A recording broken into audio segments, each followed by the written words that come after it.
I've barely seen. Well, I ain't been since 2016.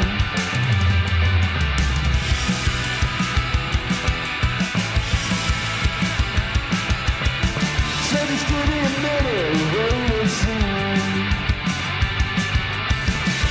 Why? Because of you and me. 'Cause I get tired of walking alone. Would you like feel at home? 'Cause I ain't got no home. Let's drag it out some more, yeah.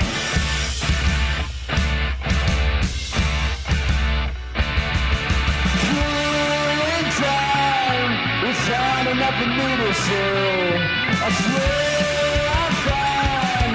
25 hours a day. It means that I won't change for anything. 'Cause I am right, and you are you.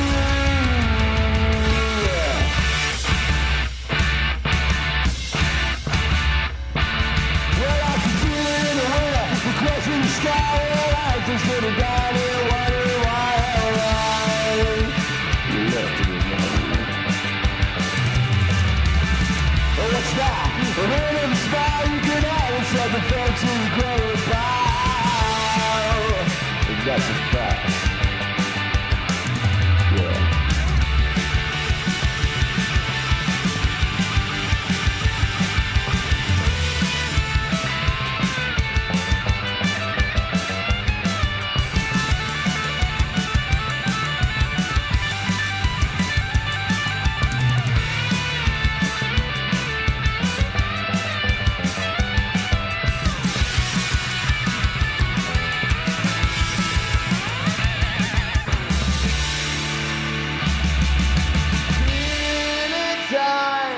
It's hard enough for me to say.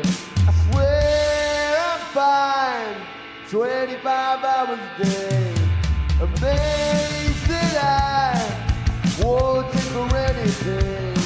Yes, I am who I am, and you are you. Killing time. It's hard enough for me to say. I swear.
Welcome, ladies and gentlemen, to the Carabao Cup Final Watchalong stream. I have sacrificed the beer garden in this ever so slightly sunny weather to sit in my room and stream my disappointment for you guys this afternoon, right? And I think it's going to be a good stream. And hopefully we come away with a result, because I actually don't know if I can. I don't know if I can deal with getting bantered by some Arsenal fans. Mostly the ones that I know. You know, I know some Arsenal fans that will make my life a misery. So if Romsey's out there listening, you're the reason. You're the main reason I do not want Arsenal. I could not cope with Arsenal winning today. You in particular, but you know, we're here. we're here. You know, last time City played a cup final, I was there, and it wasn't very fun. Well, the match, obviously, the experience was always going to be fun. It wasn't fun for my bank account though. I think I spent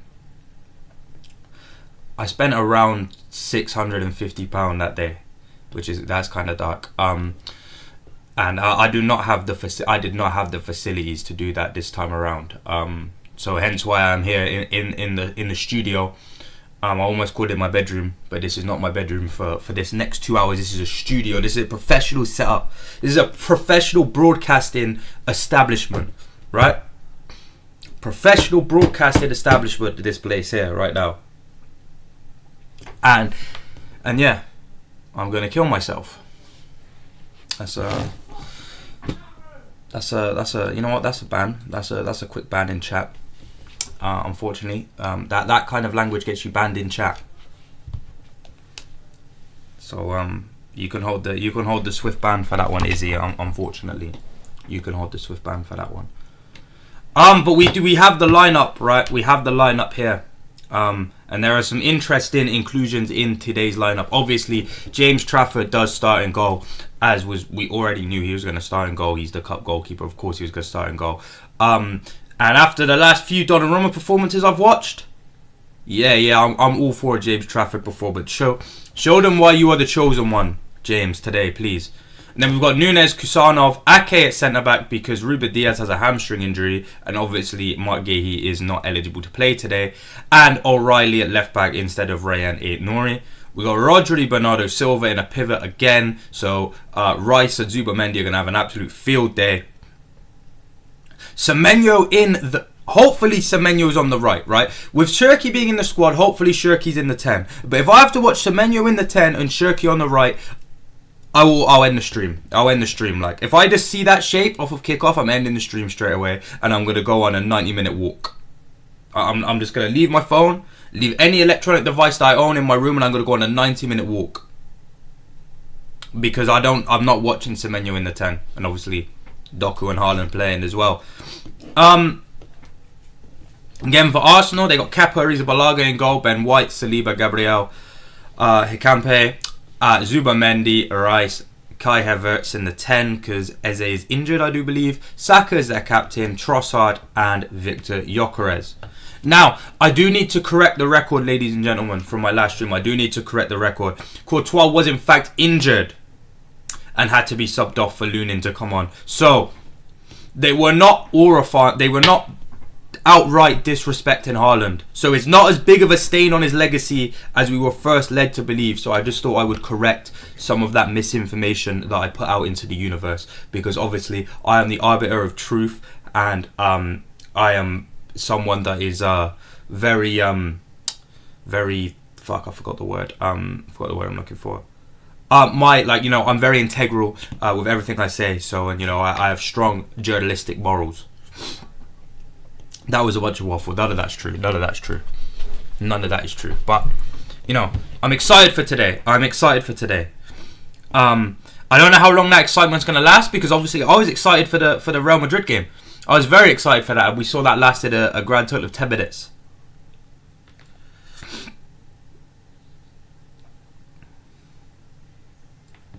So hopefully it lasts a bit longer than the hope that I had for us to complete the comeback at the Etihad midweek, because that was a very disheartening experience. But today we are not at the Etihad, we are at the Etihad South, right? Obviously last time we were here we did lose to Crystal Palace 1-0, right? We did lose a cup final. There is no way we lose 2 cup finals in a row to our biggest rivals. As of this moment right now, Arsenal are our biggest rivals, right? There is no way we can gift them the Premier League and the Carabao Cup. There is no way. They can have one, and preferably I'd want them to have this one, but that's not going to be the case. If I had to pick between them getting one or the other, I would prefer them to get the Carabao Cup, but unfortunately that's not the case. So we need to put a stop to things here, right? There's some crazy quadruple talk going on right now, right? Quadruple talk is always crazy. Never ever engage in quadruple talk, right? I learned that the hard way. I was engaging in some disgraceful quadruple talk. in 2021. In 2021, I was engaging in some crazy quadruple talk. And did we win the quadruple? No, we did not. No, we did not. I was even... Actually, no, I wasn't. I was going to say I was engaging in quadruple talk in 2023, but I wasn't. That's a blatant lie. I actually thought we were going to go trophyless in 2023. I wasn't really uploading on YouTube then, so there's no proof of that. Like, I kind of took some time off YouTube. I wasn't really taking YouTube too serious back then. But yeah, never ever, all my homies out there, right? Never ever engage in quadruple talk. It gets used against you on multiple occasions. Trust me, I know. Never engage in the quadruple talk. Even if you have won the FA Cup, the Carabao Cup and the Premier League, and you are playing the Champions League final on that very day, do not engage in the quadruple talk. It's never worth it. It's never ever worth it. I didn't even engage in any treble talk, I don't think. I don't think I ever engaged in any, and people that know me can correct the record if this is wrong, but I don't think I engaged in any treble talk until after the Champions League final. But that's because I genuinely believed in 2023 we were going to go trophyless. Like, there were parts of that season that were very dark. Very, very dark. But luckily we came out on the right end of the tunnel, right? The bright side. And hopefully we come out on the bright side of the tunnel today. Hopes are high. Hopes are high. I'm very, very, very optimistic. Very optimistic. As I've said before, I'm very, very optimistic. But there are concerns. Like I said, again, Ake at centre back is not ideal. It really isn't ideal. I don't think he's put in many good performances at centre back this season. O'Reilly at left back, again, not exactly ideal. I would prefer him in midfield because I think Ait Nouri's been in good form. I thought Ait Nouri was one of our standout players against Real Madrid. Obviously, along with Kusanov. But obviously, there are positives with Doku and Shirky both playing. Again, I think Marmoush is in better form than Haaland at the moment, but can you really drop Haaland for a cup final, even though he doesn't really have the most desired impact in a cup final? It's one of those. But hopefully everything goes very, very smoothly this afternoon, and we have no because you know what? I just want an enjoyable game of football to watch. These last 3 games that I've done on stream, there has been zero enjoyment from yours truly in any of those games. I don't remember watching one of those 3 games that I've done on stream in the last 2 weeks and thought, yes, I am actively enjoying this match of football. And I actually think the West Ham game, right? Hot take. The West Ham game was actually a worse watch than either of the Madrid games. That might be a hot take, Some of you may not believe that. Some of you may think I'm lying when I say that. But I truly believe that West Ham viewing experience was worse than either of the Madrid performances. Mostly because West Ham are not good. I've literally just seen that West Ham are not good. I've just watched them get brushed aside by Villa, right? And I'm not saying Villa is some bad team, right? I'm not saying Villa are a bad team. But, West Ham are not great. They're in a relegation battle for a reason, yeah? And we let them score with one singular shot. That's just depressing. It just is, quite frankly. It is just a level of sadness, sort of swept across me that I've never really experienced before in my life after looking at the stats after that game. Obviously, the game failed the eye test, right? I was watching the game and I was getting no enjoyment out of any of what I was watching in the game, right? No enjoyment whatsoever. But then I looked at the stats and I was like, oh, well, I'm not, West Ham can't have played that bad. Maybe I'm just overreacting. Maybe West Ham didn't actually play that bad and going forward anyway. Because I actually did think they were quite good defensively. But going forward, and then I saw the stats and I'm like, yo, we're cooked.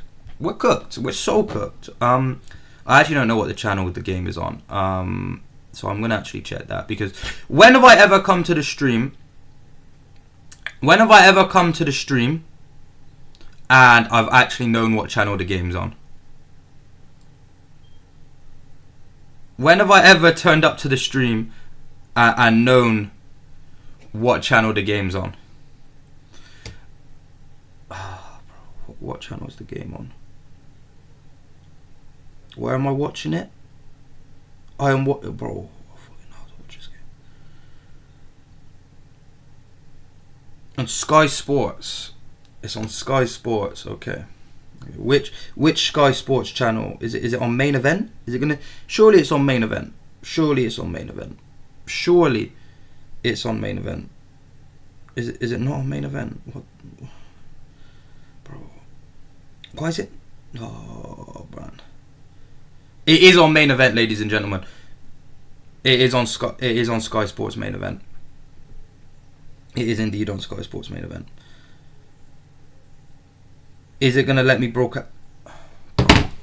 2 seconds. Now the Virgin boxes has died on me now, so I've now got to deal with this. Why does nothing want to work? Why does nothing want to work? Like, although like I'm watching the television, right, on the Virgin box, it's just decided, yeah, you know what? We're not going to let you change your channel because I don't have a remote for this Virgin box. I lost it a long time ago. My remote is my iPhone, right, using the fucking Virgin Go app, which is... Don't even get me started on the Virgin Go app. I've got beef with the Virgin Go app, right? I have beef with it, okay? But I use the Virgin Go app as my remote on my phone. And it's trying to tell me that my Virgin box is not connected to the Wi-Fi. When it is, because I can see that the Ethernet cable is plugged into it, right? And, you know, that Ethernet cable runs up through the same box, right? The same D-Link box that the Ethernet cable for my PC runs up through, right? So if there's no internet passing through said D-Link box, I would not be live broadcasting my thoughts with you guys right now. So either I've got a dodgy Ethernet cable plugged into this Virgin box, right? Or it's just trolling me for the sake of trolling me. But now it doesn't want to turn on, right? I've just turned it off. I've just turned it off from the mains, and now I'm trying to turn it back on, and it's just on standby, right? So as it stands, I don't think I'll be watching the game. So I don't know how I'm going to repurpose this watch along. But as it stands right now, my Virgin box does not want to broadcast me this game. Maybe this is a sign of things to come. Maybe this is the universe telling me, Nathan, do not waste your time. Do not waste your time. But I'm here now, so we may as well continue. But it's not working. Like, I've got 10 minutes to sort this out, and it's still not working. And I'm just thinking to myself, what's the point? Like,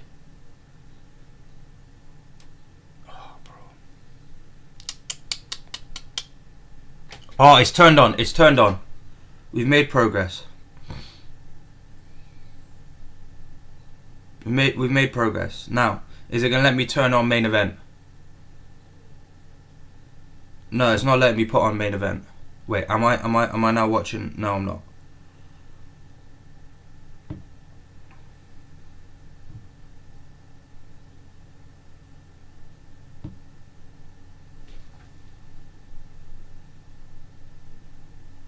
What is it, bro? I'm actually just getting trolled right now.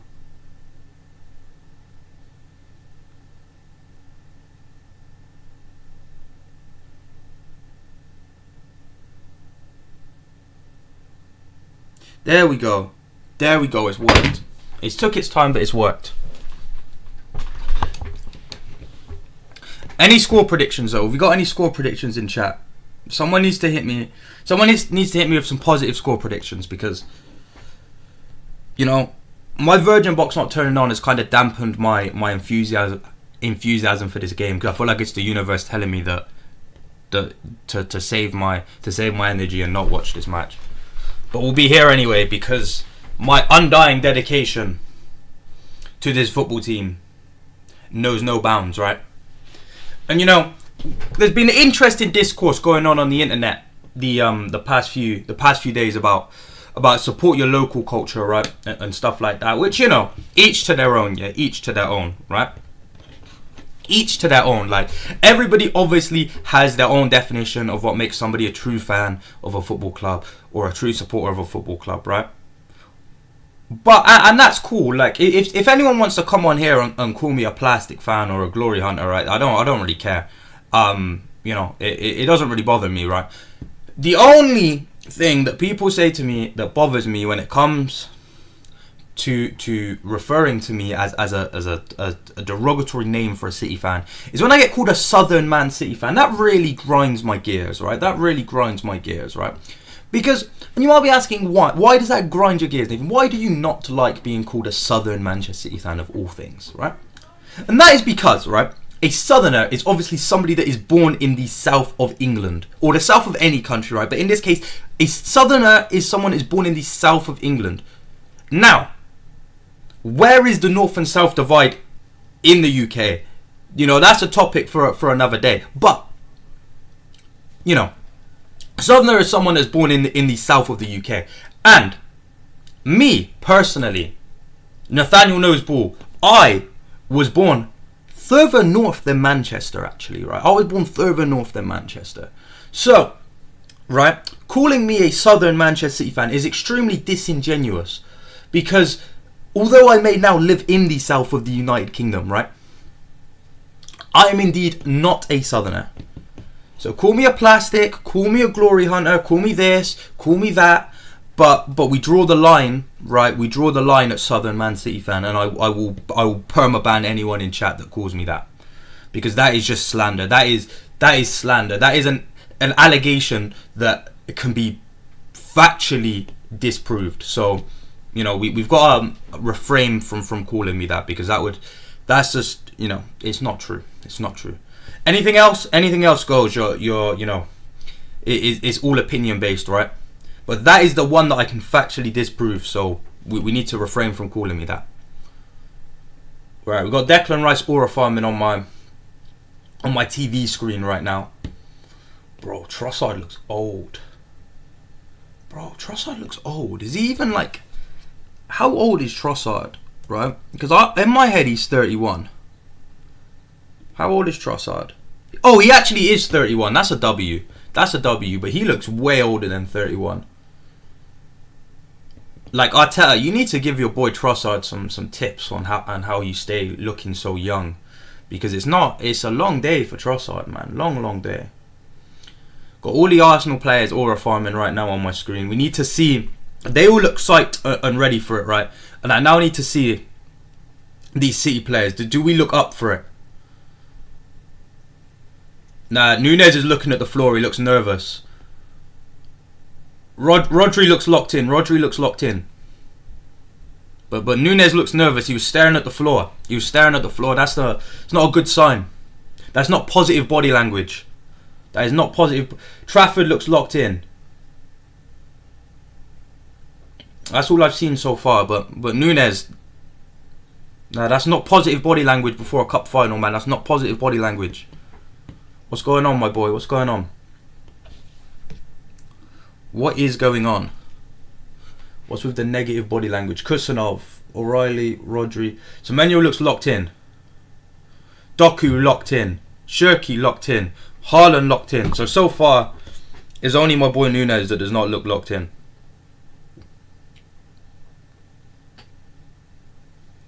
Huge W today, please, City. Huge W.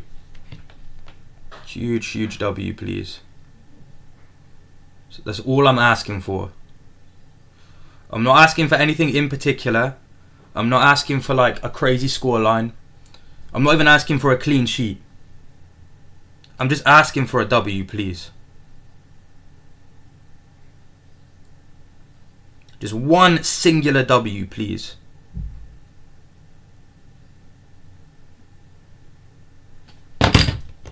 One singular W, please.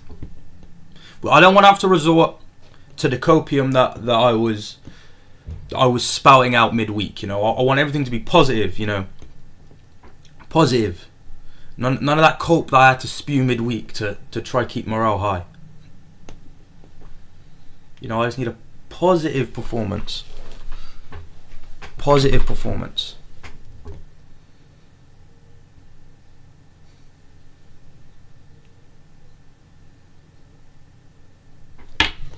All we need.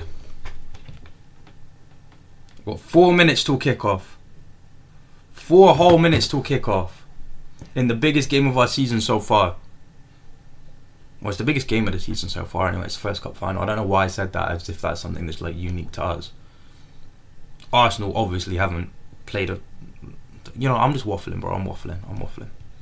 Bernardo, please, I need a redemption arc. I need a heavy redemption arc from you today, Bernardo. Like I said midweek, we are putting aside any pre-standing agendas for and against any player in this team. We are putting all agendas, positive or negative, aside for this 90 minutes. And we will only be basing our agendas for this next 120, 90, maybe even 45 minutes, right? We'll be putting all of that aside, and we will only be using agendas that have been crafted during this match of football, right? So I will not be slandering anybody or any parts of the Manchester City game that haven't been displayed in this 90 minutes. We're going into this, right? We're going into this as if I've never watched Manchester City before, and I don't know any of the players. I don't know any of the system. I don't know any of the styles of play. That's how we're going into this. We're going into this as if I have never watched Manchester City play football a day in my life. Yeah, right, locked in. Tarlan locked in. Shirky locked in. Doku. Yeah, we're all locked in. Nunes has stopped looking at the floor, so hopefully he is now locked in. This is a huge game. Huge game. And I will not have anybody tell me that the Carabao Cup final is not a huge game. Because, it may be the least prestigious trophy that an English team, a Premier League team, can win in the season, right? Yeah, no, I'd say so, yeah. It is the least prestigious one, but it is the first trophy, right? I'm not counting the Community Shield. Because that is not based off of this season's performances, right? Based on this season and stuff you get to, tournaments you get to display your form this season. The first one you get to the final of is the Carabao Cup, which at some seasons can change the trajectory of your whole season. The first bit of silverware you can win, and for teams like Arsenal, who haven't won silverware in a good few years, and definitely haven't won any silverware under a team that Arteta has crafted himself, because obviously he won majority of his silverware with Emery's team. Obviously, again, I'm not counting the Community Shield, and again, a lot of the players in this City team haven't won silverware of City. How confident am I? That's a good question. I'm relatively confident, I think. I've just said I'm putting all of my agendas aside. For this 90 minutes, and I will be, basing everything that happens in this game will form my I'll base all of my opinions. Off of stuff that I see in this game. Okay, we've got Shirky in the 10. Look, the sky graphic is telling me Shirky is in the 10. That is good news. I was a little worried that Semenyo would be in the 10 and Shirky on the right, but from what Sky Sports Football are showing me, Shirky is in the 10, which is good news. But again, you go through the lineup. Trafford's not won silverware of us. Kusanov hasn't. Semenyo and Shirky haven't won silverware of us, right? There are a considerable amount of players in this team that haven't won silverware of us. So this is a huge turning point for their City careers. I mean, again, you've got players like Marmoush in the squad as well. Haven't won silverware of us. Nico G hasn't won silverware of us. There are players in this team that, obviously there are treble winners in this team. There are serial winners in this team, but there are also people that have never won anything. And today is the potential for them to put that to an end. The same way that, you've got players like Saliba, Gabriel, Zubamendi, Rice, Havertz, Trossard, Gyökeres, in the Arsenal team that haven't won major silverware, again excluding the Community Shield, that haven't won major silverware for Arsenal. So this is a big game for a lot of the players on display to sort of become a winner. It's a big moment for a lot of players on the pitch. Very, very, very big moment. Very, very big moment. But Rice to get us underway at Wembley. Manchester City vs Arsenal, Carabao Cup final. Declan Rice gets us underway.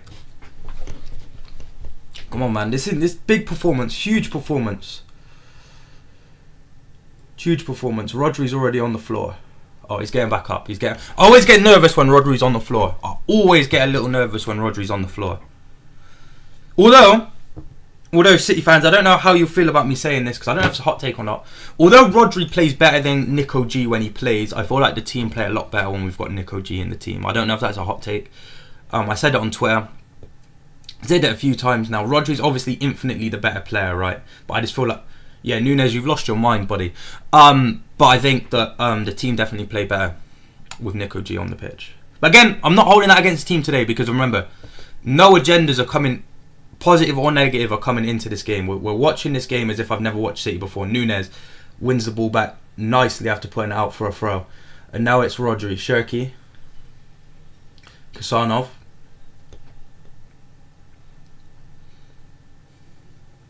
Big performance from Kasanov today and a win for City would do absolute wonders for his PR. I honestly believe that.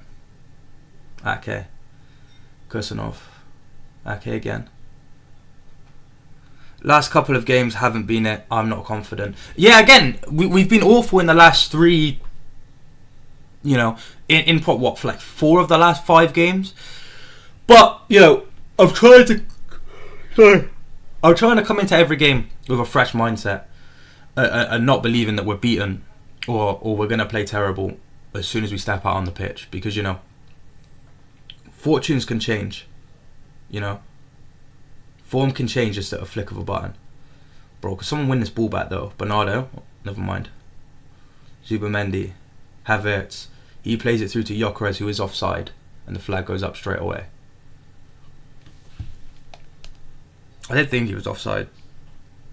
But this time, Kusanov's not thrown his hand up and he's ran with him. Which is obviously a huge criticism I had of him for Vinicius Junior's run when obviously Real Madrid went on to win that penalty. It's not like he heard my criticism or anything, but it's just like a little piece of information in it.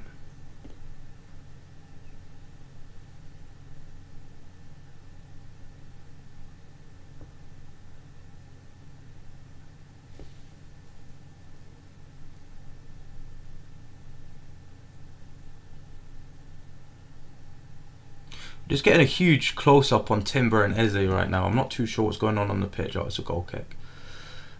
Kepa. He boots it long. Rodri should get to this first, and he does.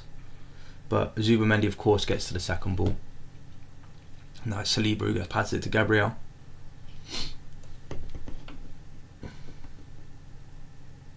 Arsenal taking their time at the back. Again, City not really looking to press. The front...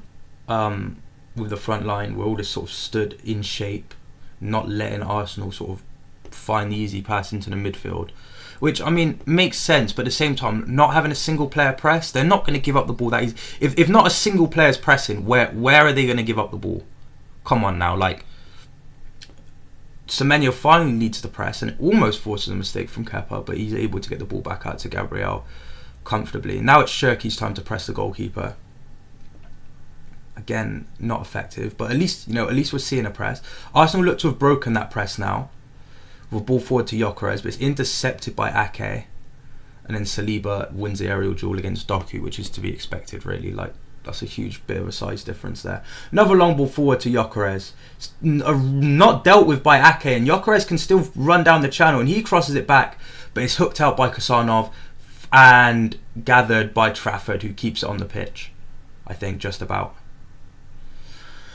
But yeah, the ball comes over and Ake just completely swipes and misses at the ball, and Gyökeres can keep running down the channel and looks to hook it across, but Kasanov gets there before Havertz, and obviously Trafford keeps it in, luckily, because we don't need to be conceding from a corner 4 minutes into this game, do we now?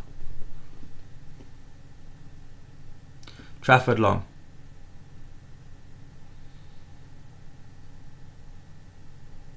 Oh, it's Havertz. Gyökeres again. This time holds off O'Reilly, but ends up cutting back and turning into Bernardo Silva. Now it's Ake. Bernardo Silva. He goes forward to Haaland, who's shrugged off by Saliba. He knocks it into the path of Declan Rice. Guehi's not... 2 seconds. Guehi's not eligible to play. He wasn't registered in time for the deadline for registering players for the Carabao Cup final, so he's not eligible to play in this match, unfortunately. That is why Ake's playing sort of in the place of the injured Diaz,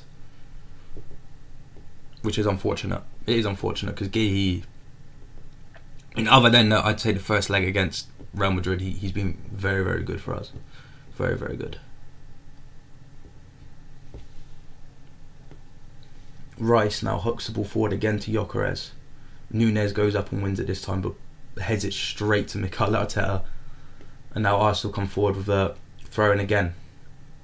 Havertz, who was in an offside position, but obviously you can't be offside from a throw-in, so, you know. I remember when I found that out. Like, I was obviously quite young when I found it out, but I was playing FIFA. And that's how I found out, actually, playing FIFA, when I was in like primary school. And I conceded from someone being obviously in an offside position from a throw. That's a big save from Trafford. Another big save from Trafford. Saka again, another save from Trafford. It's headed kept alive by Rice. Now Rodri gets it out, and then Gabriel hooks it towards the City box, but no Arsenal player following in, and it's all the way through to Trafford. But that's 3 big saves there from Trafford. Let's look at that again. So Saka goes down the line, he cuts it inside to White. White leaves it for Zubimendi. He then plays it through to Havertz, who's onside. One big save from Trafford, 2 big saves from Trafford, and a third with his leg to deny Saka for the second time. It's huge, that should be a huge confidence boost as well for Trafford at the start of this game. Keep City in this game, just 7 minutes into this game. And Arsenal get the first big chance. Well, first 2 of them I'd say were big chances. The third one was more of a half chance, but I thought the first 2. Yeah, well, I mean, we're not set up to have possession today. We look like we're just gonna try hit them in transition, which is something that Arsenal aren't exactly usually that prone to. But again, with the way Arsenal set up, we were never gonna come here and dominate possession because of how compact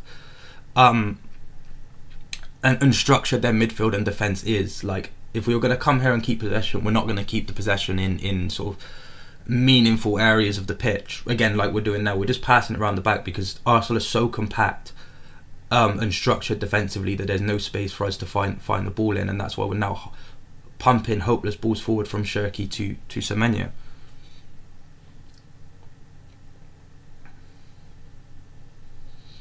But we just got to be not scared to hit Arsenal on the quick break, because again, Paz was making the point on Judge Mo's show that we did. I want to say it's Thursday.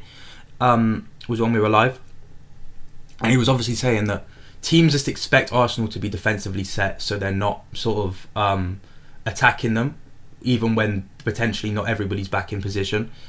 Which is obviously a point. Like, teams do play with expectations of their opposition, and if your opposition is really good at one thing, you're obviously going to expect them to do that, which makes you sort of believe that you've got to play in the exact opposite way, sort of against that sort of tactic, even if that's not exactly the case in that very moment.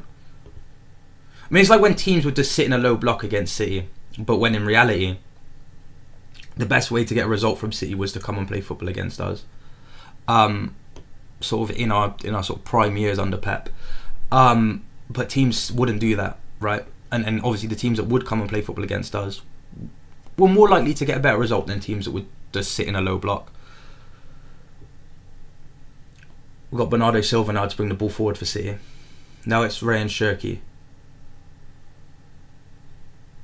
He goes out to Semenyo. Semenyo's first time to run at the Arsenal defence. Now it's back to Shirky. Still Shirky. Now back to Nunes. Now Bernardo Silva. Still Silva. Now Rodri. He hooks it back post to Haaland. It's headed out by Saliba. But it's given as a foul and a free kick to Arsenal. Which goes straight forward from Kepa Arrizabalaga.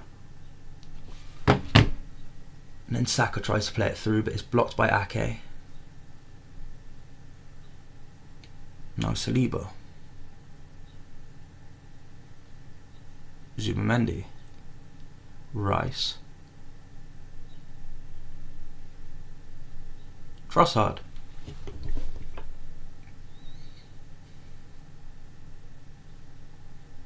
Rice. Saliba. Saka. Instantly closed down by O'Reilly, who's fouled Saka, and that will be a free kick in a dangerous position for Arsenal. Was it really? Yeah, he didn't need to come in that heavy, to be fair. He has ran in a tad too strong and been a bit too eager to win the ball back there.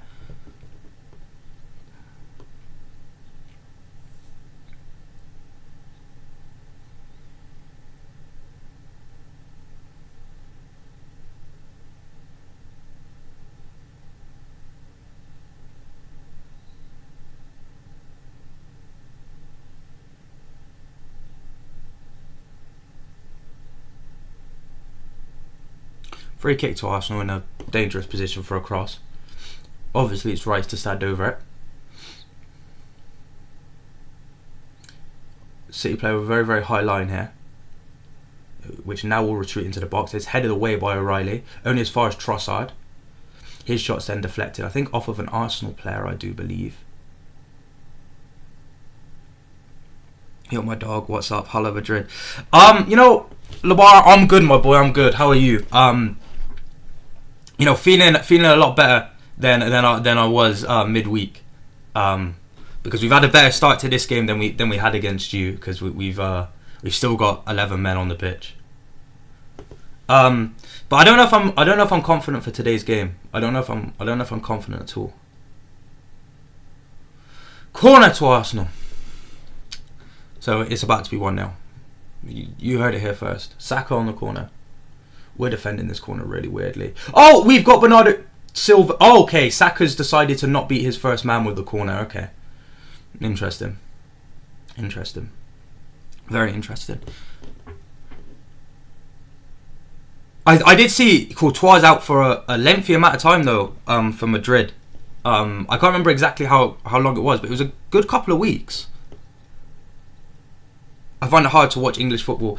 Is there any particular reason, like, as to why you find it difficult? Because, you know, I mean, English football can be difficult to watch at times. I'll give it that. But I don't think it's the hardest football to watch out there. I do think there can be... I don't watch a lot of Bundesliga. I'm not really a fan of Bundesliga football. I do like Serie A, though. I do tune into the occasional Serie A game. I've never watched much of Liga either, if I'm honest. It's usually Serie A that I'll watch if it's a league that's not an English league.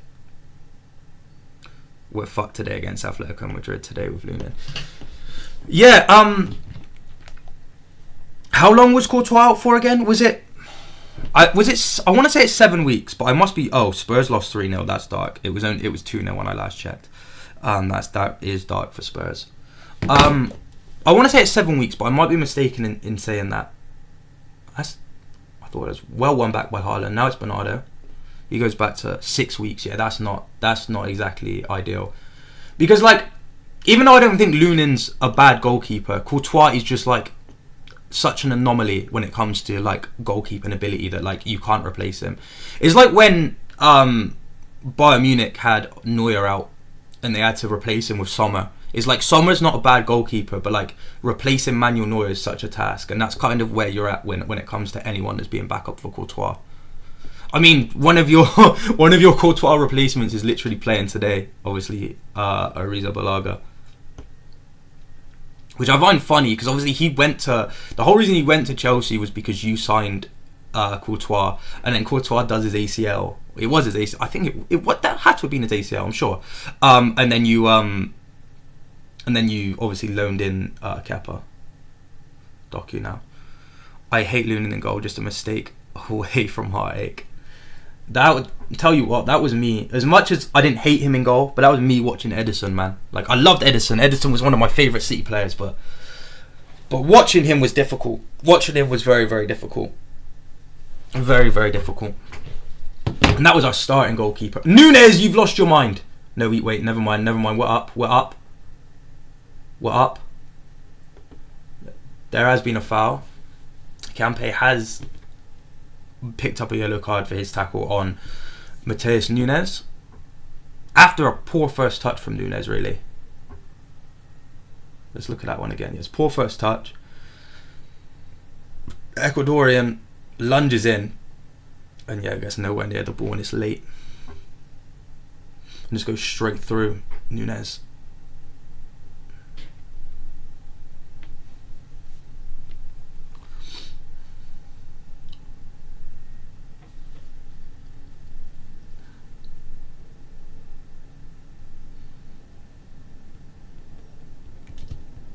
Anyway, free kick to City now,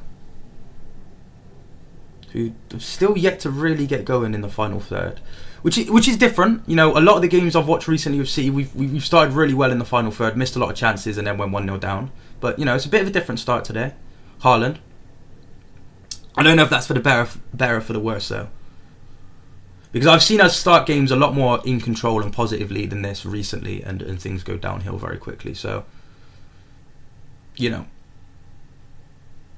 Maybe the slower start is for the better. Rodri with the ball in behind, searching for Doku. Doesn't find him. It's intercepted by White.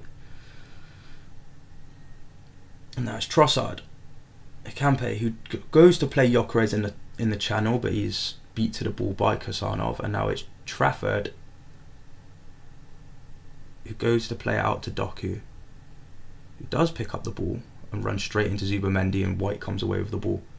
Now it's Saka. He's brought down by Silva, and that'll be a free kick. We're actually way too eager to just run in and just clatter Saka. Like, we need to relax just a tad, because Bernardo's basically has committed the exact same foul that O'Reilly committed like 5 minutes ago. I want to go close my window because it's got a tad bit cold in my room, but I've got a feeling if I walk over to the window now, as this free kick's being taken, we will go 1-0 down. I'm really superstitious like that. I don't like leaving the room when I'm watching football, especially, or when I'm watching City, should I say, because the amount of times I'll run to go to the toilet, and then we'll concede. Like when I was at uni, I literally had an ensuite bathroom, right? So I was obviously in the bathroom for max 30 seconds, right? And then I just literally walk out of the ensuite and Fulham have scored. And after that, I was like, never again. Saka now. He cuts inside, and then shrugs off a challenge from Shirky, and one from Nunes. Now it's Trossard. Gabriel with the cross. It's hooked away by Kusanov, and now it's Semenyo to go forward. And then he's being fouled by Zubamendi, and Shirky's still on the floor.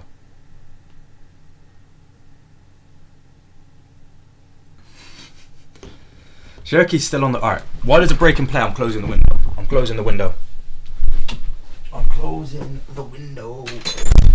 Because it is blimmin' freezing. It's actually so cold. I don't think it helps I'm wearing shorts either, but it was warm when I walked to the shop. You lot gonna win by a single goal or penalty shootout? Penalty shootout? Are you mad? Do you not remember, bro? I've never been confident in a penalty shootout in my life. Do you remember that penalty shootout against you? And what Bernardo Silva was doing? And Kovacic? Nah, no thank you talk. End that talk of a penalty shootout now. We've got no good penalty takers.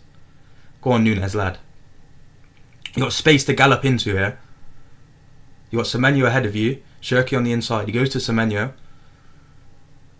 Beats Campe on the first one, then crosses it in, and it's over Haaland's head, but Doku keeps it alive on the left hand side, makes his way into the box, crosses it, and it comes off Ben White, and we get a Manchester City corner. Luton is actually good on penalties for nothing else. Hey, we had a goalkeeper that was good at taking penalties but not saving them. Like, I think I did a video on Edison actually last year, and I had to look at his penalty record, and I can't remember exactly what it is off the top of my head. But his penalty record was disgusting. It was so bad. Corner comes in, and of course it's straight on top of Kepa. Of course it is. I promise no pre-established agendas, but that was a... Oh. Now here comes Rice.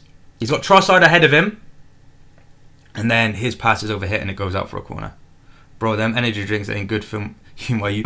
Bro, I know they're not, man. I know they're not, but I have a healthy diet other than that. I promise you I have a healthy diet other than that. I promise you. All I drink, I'll have one of these cans a day, which obviously isn't great. If that actually, it's not even, I don't even have one every day. And then the rest of the time, I'm drinking water or I'm drinking black coffee. Black coffee, no sugar as well. This was meant to be a no sugar drink, but unfortunately they didn't have any. Bro, I know. I'm not denying that they're not I'm not denying it, bro, but that's unfortunately where we're at.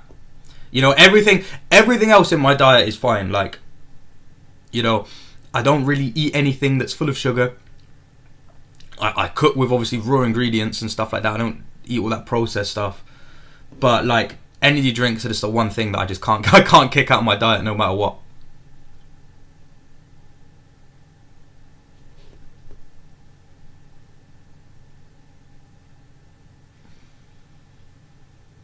It's because it's mostly because like I'd swap them for like multiple coffees a day, but like having coffee, I'm just like so paranoid of just going about my day with like coffee breath.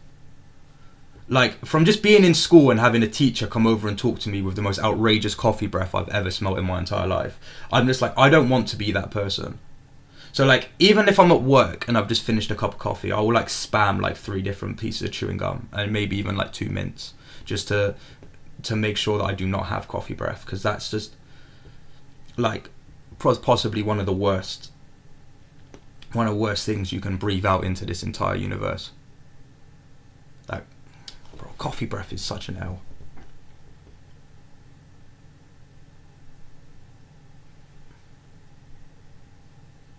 We've got a sustained amount of possession here, which is unusual has been unusual in this first 20 minutes. We've got Ake now to try bring it forward. Rodri, O'Reilly, he plays it down the channel for Doku, but I think Saliba's going to get there first. We're going to sell you a lot Camavinga. I've never actually known if I've rated Camavinga or not, right? Because sometimes I watch him play and I think he's really good, and then sometimes it's the same with Tchouaméni as well. I watch them both play, and sometimes I'm like, wow, you're really good, and then sometimes I watch them and I'm like, you're not great. It's like, I actually see a lot of people like slander Valverde's name and say that, like, I'll be on Twitter and people say Valverde's not good, but every single time I've watched Valverde play, he has caused me the biggest headache of my entire life. Is he not good? So we're saying not good on Camavinga. I'm one of those people, I don't think Bellingham's very good. I want to, as a Madrid fan, I want to know your opinion on Bellingham, because I don't know what it is. Like, I think Bellingham just doesn't pass the eye test for me. He's one of those players, and I guess it is kind of the same for people that don't rate Haaland. Like, I don't rate Bellingham for the same reason that a lot of people don't rate Haaland. I just he just fails the eye test for me. So like, when Bellingham's having a bad game, I'm just like, when Bellingham's having a bad game, I think he's playing really bad. Who gives away a goal or a chance for a goal. You know, I might need to tune into some more Madrid games just to watch Camavinga to see. Because there'll be players, right? There's actually a lot of players that I don't watch regularly, and people just feed me a narrative on that player, and then I'll start to believe it. It's like, people used to tell me Diego Dallo was good. So then I watched a bit more Man United, and then I watched Dallo, and I was like, Dallo's not good. Dallo's not good. And since then, so like, when people like tell me like give me like sort of an agenda for and against a player, right, for their team, and I don't really watch them, I'll never take their word for it anymore after the things I heard about Diego Dallo. It has, Arif, it's been a boring game, right? But a boring game is better than a game where we're getting thumped, like within the first 10 minutes. That's what you've got to remind yourself. Like, this is way better than being like 2-0 down right now. Bellingham is too slow and slows down the game too much. He just crowds in middle. I'd rather play with the kid Thiago. Yeah, I mean, that's kind of it with Bellingham for me. I just think like he's obviously very good at box crashing. He's very good box crasher and can come up with clutch moments. But I just think when he's playing bad and his touch is off and stuff like that, he does just take up a lot of space. And again, that's like the same for a lot of midfielders. I think that's even the same with Foden. Sometimes when I watch Foden and he's not playing very good, he's just taking up space in the midfield. But I think it's obviously more prevalent with Bellingham because he's a taller, bigger figure. So like, even when Foden's not playing too well, he can still take a tidy first touch. Whereas Bellingham, like, I've seen him have a few howlers of a first touch. That's a poor pass out from the back, and it's pounced upon by Bernardo Silva, who plays it into Shirky, who helps it on to Erling Haaland, who helps it on to Semenyo, and it's blocked. But City still have it with Nunez. It's Rodri, Rayan Shirky, still Shirky, and he goes back to Kusanov. Ake now. Shirky, Ake. I'd sell Bellingham, Arda, Alba, and Raul. To be fair, Alaba, I was never Alaba's been a lot better for you guys than I actually thought he would be, because when he joined you from Bayern, I thought he was finished. So he's actually had like a lot better impact for you guys than I actually thought he was going to have. Although now I do actually believe he's past it. Do you rate Militao? You still have Militao. Do you rate Militao? Because I know there's a lot of people. I've met a lot of people that don't really rate Eder Militao. Doku now. Doku just ran straight into Ben White and he's still got the ball. I'm actually stunned. Ake.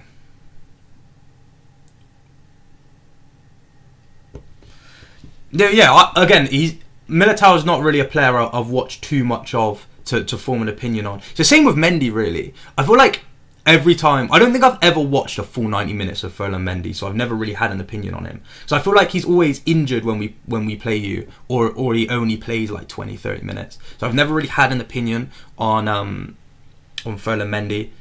It's kind of the same with Militao, but there are definitely Madrid players that I think are sort of overrated or potentially underrated. It's like, I think Vinny's not as good as he was a few years ago. Like, I don't think he's terrible. I don't think Vinicius is awful, but I just don't think he's as good as he was in that sort of, when he was in the Ballon d'Or sort of competitions. Of course, conversations. Of course, he comes up with clutch goals, and that's kind of what him and Rodrigo have. Like, I don't think him and Rodrigo are like sort of exceptional football players, but they've just got that knack for scoring clutch goals, which sort of propels them up higher in sort of footballing conversations. Bernardo Silva on the corner. Comes straight in and it's headed straight out. Rodrigo and Valverde are my players. And they're the two I hate the most. Those two and Courtois, I actually would be... I would be so happy if I never had to watch Courtois, Valverde and Rodrigo play against my club ever again. I'd be so... You don't actually understand how happy I'd be. If I never had to watch Valverde, Rodrigo and Thibaut Courtois play against Manchester City again, I'd be so happy. I'd just be so happy. Like, I don't know what we've done to Rodrigo. I don't know what we've ever done to upset Rodrigo in the way that we have.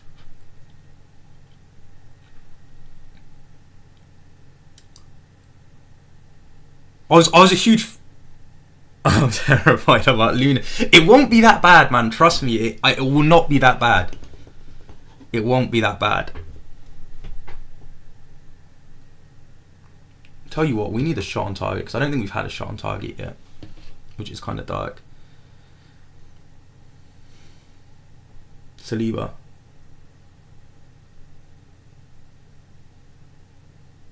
Back to Gabriel. City pressing with a little bit more intensity now. Still not much. And now it's Havertz. What's your problem?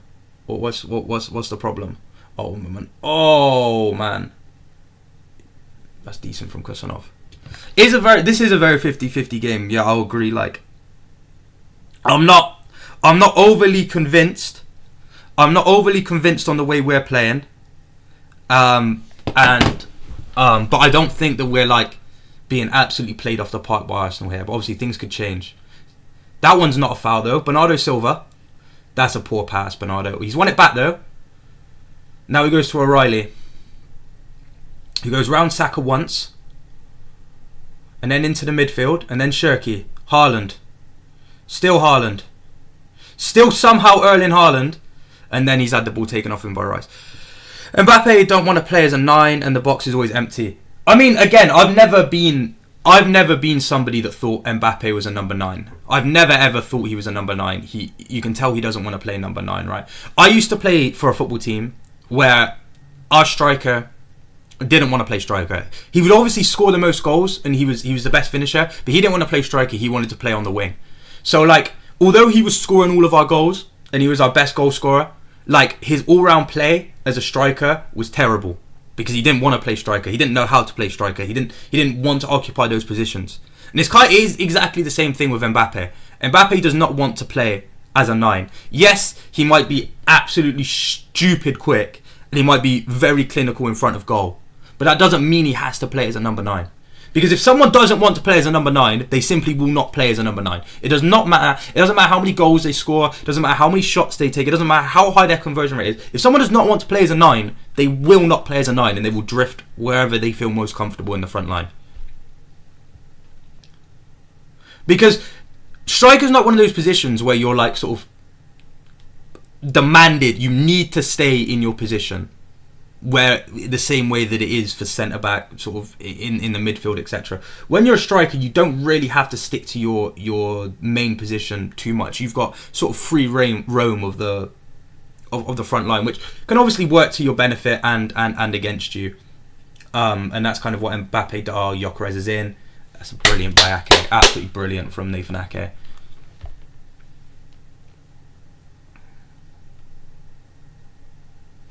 Garcia, Jukes ran out and should have called back in. I think I've never, again, Endrick's not someone I've watched too many minutes of, but from the limited minutes I've seen of Endrick, that he looks good, you know. I thought Garcia was going to be the truth after the Club World Cup. But yeah, no, you definitely do need a striker, and that was always my sort of thing. When I saw that you were signing Mbappe, I was like, oh, that's a great signing. Of course it's a great signing Kylian Mbappe, but you need a number 9 because he's not going to work as a number 9 the way that like you'd hope him to. And like, you shouldn't let his numbers as a number 9 fool you into thinking that he should be playing as your number 9.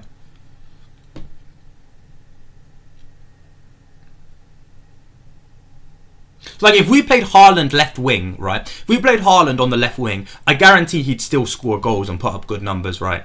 But that doesn't mean he should play left wing. And it's basically the same as Mbappe playing striker.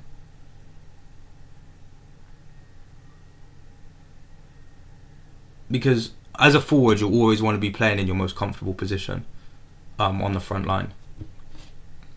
It's like when I play up front, like when I personally play football, I won't drift out wide because I don't. That's not an area where I feel comfortable with the ball. I will always be in the middle, no matter what. So even if you played me on the wing, I'd always drift. I'd drift in the middle because I don't want to be out wide. It's just not happening. I got played out on the wing once, and I literally just basically played in midfield the whole time. Here comes O'Reilly. Now Doku. He's got time and space to run at White. Does. Then cuts it back to Bernardo Silva. who then crosses it in. Gabriel heads it clear.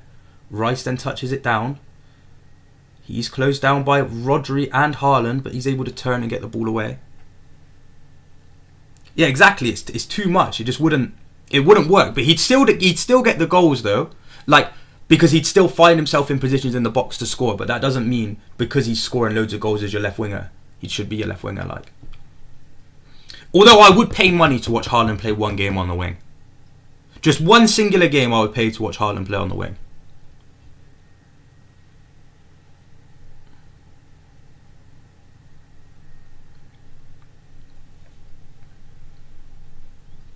It's like that's the sort of the age-old sort of thing for football players, in my opinion, is just because someone is versatile, right, doesn't mean like you should use them in all of these funky positions just because like in theory they can play there, because it doesn't always work.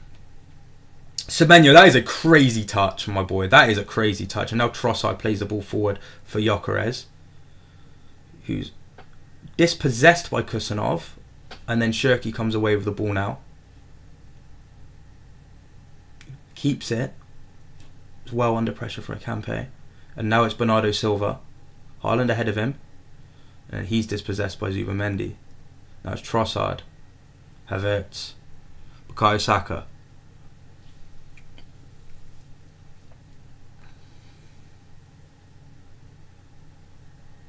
And then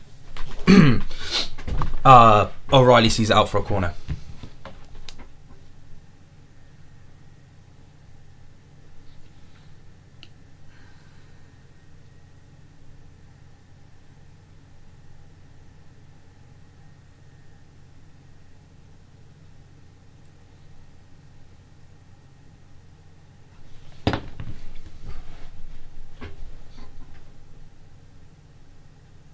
What do you think about Jamaica's football team? I've heard bad things. I've actually heard from all of my Jamaican friends. I've heard bad. I've heard nothing positive. I've heard nothing positive about the Jamaican national team. Never, ever heard anything positive. Saka with a corner. He can pay and he heads it over for a goal kick. I mean, what? Jamaica's the best player to ever come out of Jamaica didn't even play for Jamaica. Because I've heard Leon Bailey's an absolute disgrace when he plays for the national team. Who else is there? I'm trying to think who else plays. You got Pinnock. Ethan Pinnock plays for Jamaica, yeah. And Antonio, I think, potentially. I don't know. I don't actually know who represents. There's only one Jamaican footballer that I think is good. There's only one Jamaican footballer that I think is good, and that's Bunny Shaw for the female national team. It's always big up Bunny Shaw. That's good work from Haaland. Now it's Doku. He cuts back inside and goes back to Ake. Worst on planet Earth. 100. You say that? Yeah, I've never heard good things about Jamaican football. Never, ever heard anything good about Jamaican football. Have you still got that absolute clown as your manager, or is he no longer head coach?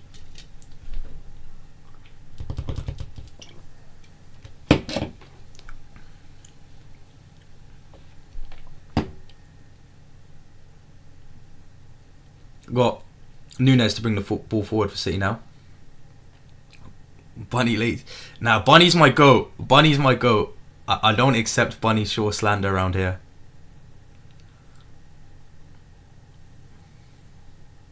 Not a single shot. A bit disappointing.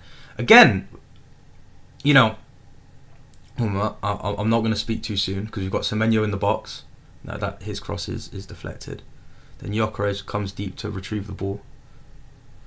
Then it's hit clear, and it's going to be Trafford that retrieves. Yeah, I mean, yeah, we haven't had a single shot, but again, we're not playing badly. It's a cup final. Like, you're not going to just be peppering the other team's goal. You've got to play very, very, very reserved and composed, because obviously the game can be won and lost in minutes. You know, and it's obviously a high pressure situation.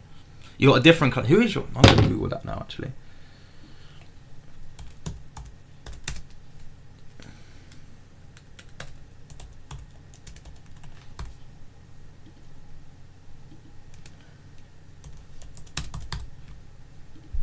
We got Cherky on the ball now.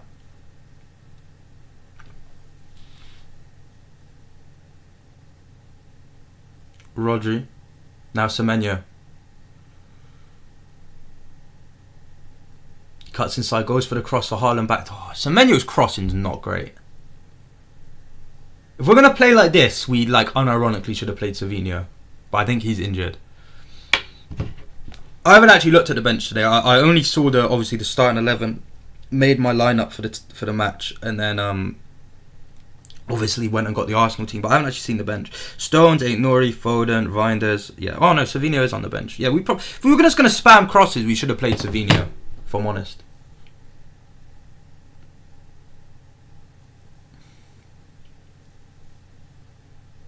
Gabriel. Campe. So interception by Nunez. He puts out for a throw-in to Arsenal.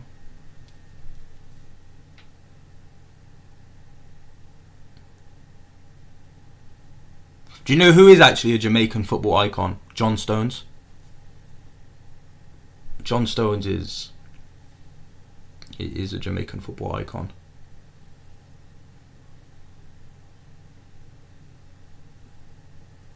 We got Rice.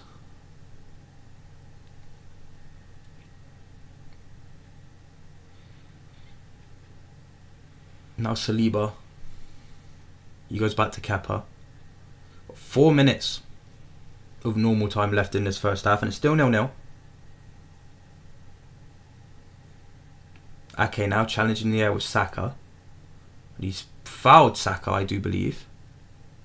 No. The ref says play on. Gabriel hooks it clear to Havertz. Now Ben White, and then that one goes out for a throw-in. To Arsenal, it's taken quickly. Kusanov gets there before Gyökeres. Then Ake heads it, and then hooked clear by Kusanov before it goes out for an Arsenal corner. Now it's Cherky. He goes forward to Haaland. Haaland's got some space to operate in here. Shrugs off one challenge. Now goes out to Doku, who's one-on-one with Saliba. And then he is dispossessed of the ball. And I do believe that's went out for a corner.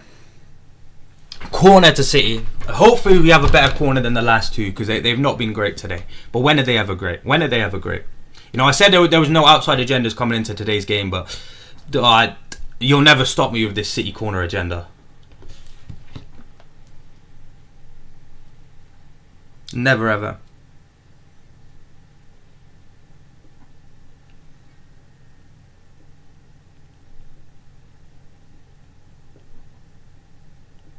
Go on, Cherky. He crosses it in. And then it just misses Haaland. And then Bernardo to try keep it in and alive for City. And he does. Bernardo Silva now cuts it back to Nunez. Nunez goes for the cross this time. Now it's headed out only as far as Doku, who tries to make his way into the Arsenal box. Does. Shoots. Bernardo now. Nunez. Back out to Bernardo. He then goes for the cross this time. Headed out by Rice. Saka clears it. Trossard takes a heavy touch, and it's Bernardo Silva that retrieves it. Now it's Cherky. He keeps running. Ryan Cherky. Still Ryan Cherky. And then Rice comes away with the ball. His pass is overhit to Havertz, and now it's City again with Ryan Cherky. Arsenal can't clear their lines at the moment. Are City going to make the most of it? Cherky. Back to Rodri. Now Kusanov. Mateus Nunes. Rodri. Cherky. Bernardo Silva. He runs at Rice. Twisting and turning, twisting and turning. And then he's backed into a corner and has to turn himself back.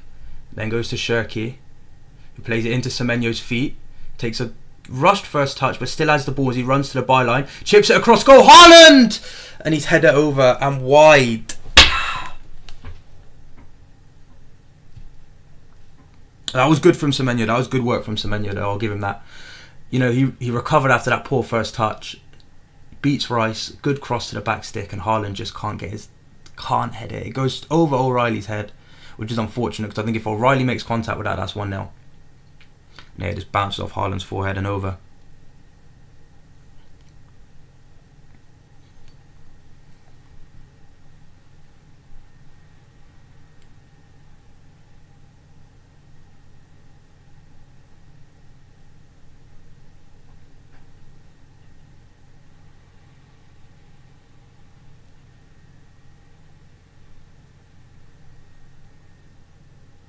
O'Reilly now. 1 minute of additional time at the end of this first half.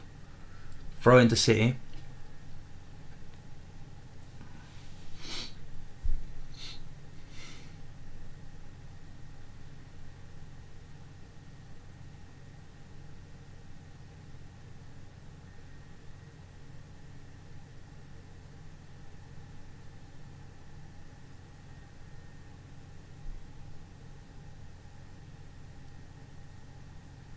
Kusanov. Trafford.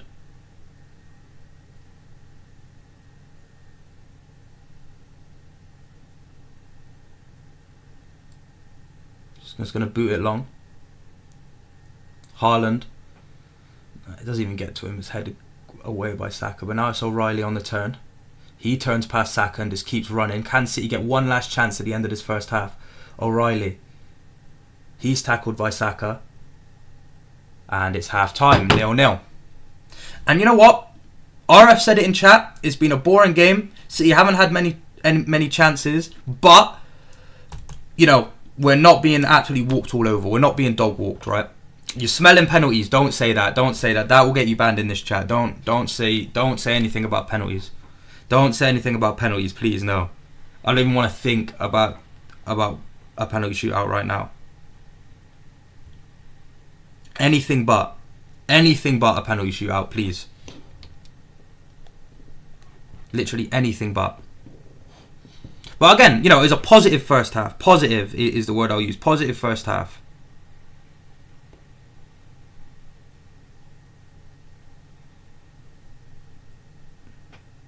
What's Twitter telling me?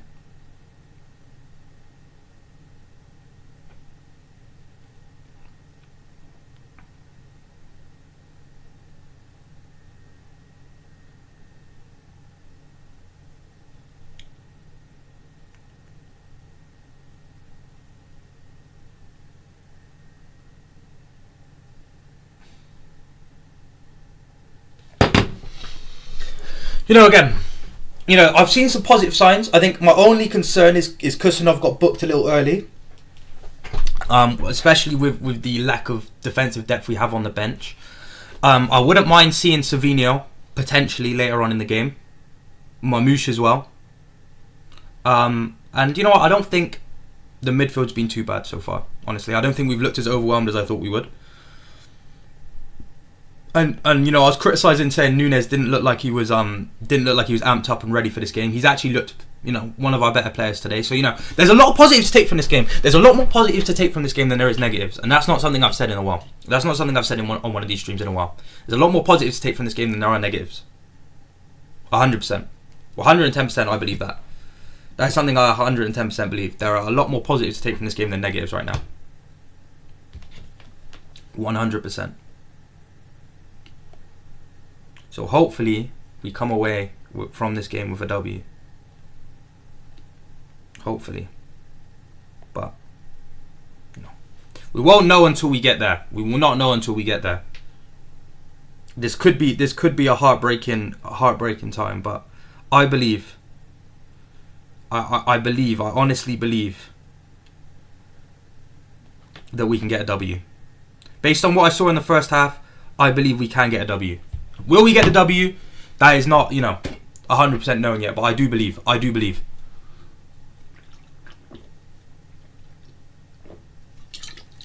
I am going to run to the toilet quickly.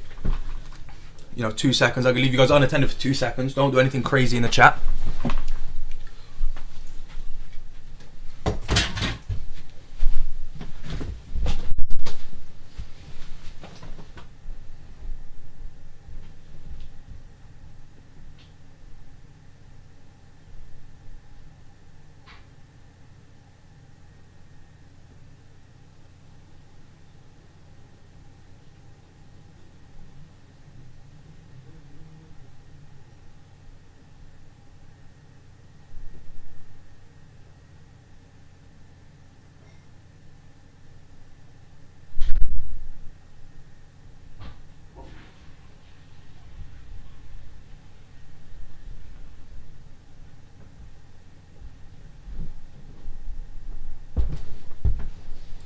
Right, I'm back. We're back. I don't even know if my mic's picking that up, but we're back. We're back. Big second half is needed. Big second half is needed. You know, it was not a disastrous first half for once, so I do believe. Type I believe in chat if you also do believe. And also like the stream if you haven't already, please. Please.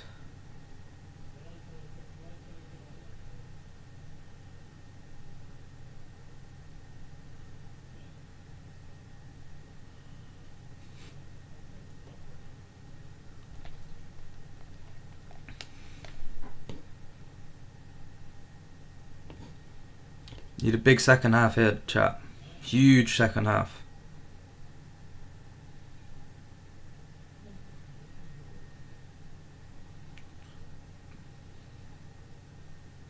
Possibly the biggest second half you'd ever need.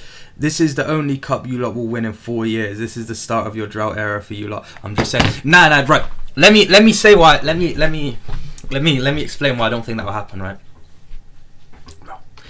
Manchester United, right? Manchester United at their worst were still winning trophies, right? Because and that's because teams in this league, right?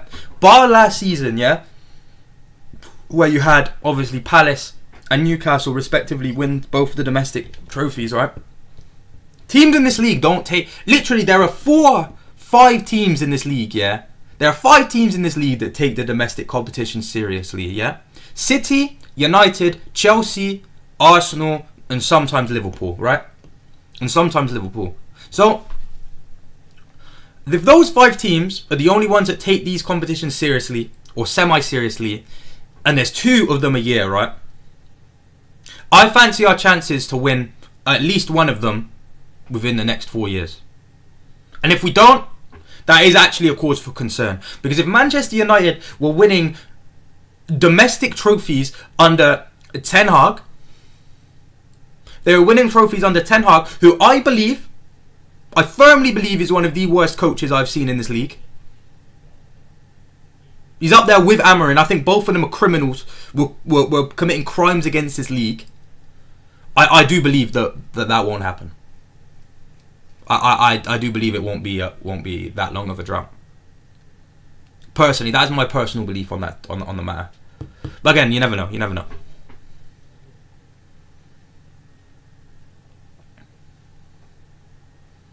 Haaland should have done a lot better with this header, but then again, he was being challenged by two defenders.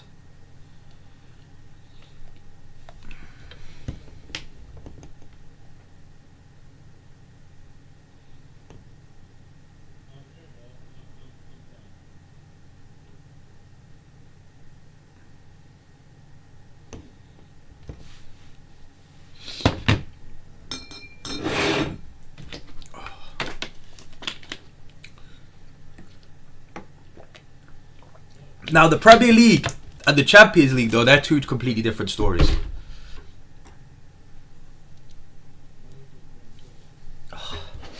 Two completely different stories. But yeah, no, we need a huge W in this 45 minutes because I'm not watching extra time and penalties. Like, I'll be stood over in that corner, just like peering over my bin. I'll just be like crouched down under the bin, just like peering over the top, like I'm like that guy from Sesame Street, I can't remember his name, is it Oscar? The one that chills in the bin. That's going to be me, just peering out like, is it over yet? Is it over yet? Have we scored? Because I don't know if I can take that. I don't know if I can take that.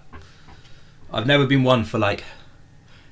If I'm playing football and I'm in a high pressure situation, I can deal with it, right? I can deal with it. But if I'm watching football as a high pressure situation, I can't deal with that.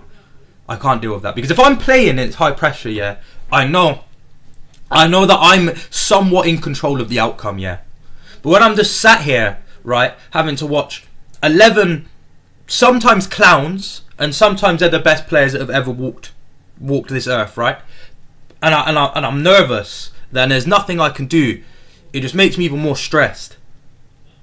That is why my hairline is never on show, because it's been pushed so far back due to football-related stress. That's why we've always got the fringe on show. We don't even have the headband in today. I thought I would let the locks out. We'll go full fringe today for this stream. full fringe, and I don't treat you guys to the full fringe that often, you know. Since growing my hair back out, we don't treat you guys to full fringe so often. But let's just take a quick trip down memory lane, actually, guys. Let's take a quick trip down memory lane. If I can just if I just get it up, give me 2 secs to take a quick trip down memory lane, lads. Let me get it up. I do this once every few streams because I always think it is interesting to look back upon. If I can just get it up. Let's get it up. Where are we? So it was a good few months ago. When was this video? It was this one here. It was 9 months ago. It was 9 months ago. 9 months ago. Let's just get the streaming software up. And let's get the display capture. Okay. Right. Let's have a little look. Like, just look at that, ladies and gentlemen. Just look at that. Just look at that. Let's get it back on the. Let's just get it. Like, let's just get a pause on that real quick. Let's just get like just a pause on what we're looking at right there. Yeah. Let's have a little pause, right? And now I'll bring you back into real time. Now we bring you back into real time, and let's just get like a nice little comparison of what you just saw. Let's even just put this one up here a second, right? Yeah, it's just mad, isn't it? It's actually mad that I look like that. It's mad that I made the choice. You know, I made the rational choice. I was completely sober when I made that decision. My judgment was not clouded by any substance or any sort of outward factors. I was in sound mind when I decided I was going to do that to my hair. And after that, I've decided never again. I don't think I could ever do that again. It was an interesting experience, but I don't know if I could purposely do that again. Now, if I lose all my hair, that's a different story, because, you know, that's out of my control. And after the last week of watching Man City play, I'm surprised I've even got any hair left, if I'm honest, because it's stressful. It's been very stressful. But yeah, Bold Nathan was an experience that I don't think we ever need to relive. If I'm being totally honest, you guys might think differently in the chat. You guys might think that we need Bold Nathan back on this earth, but for me personally, I think that is an era that is long past, and hopefully he will never ever see the sunlight ever again. Hopefully.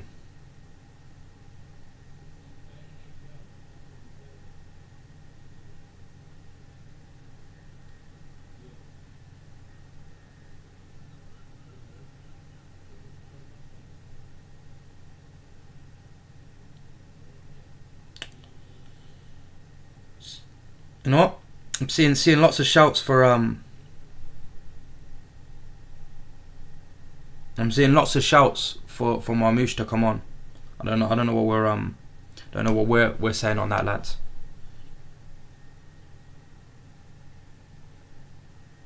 I don't think Haaland's been that bad. I don't think, like, I've obviously seen him play better games, but I don't think this is the worst I've ever seen Haaland play. So I'm not like completely against. I'm not like completely against Marmouche coming on, but I don't think Haaland's been too bad. Like, obviously he could definitely be a bit more involved in the game, but I don't think he's been awful.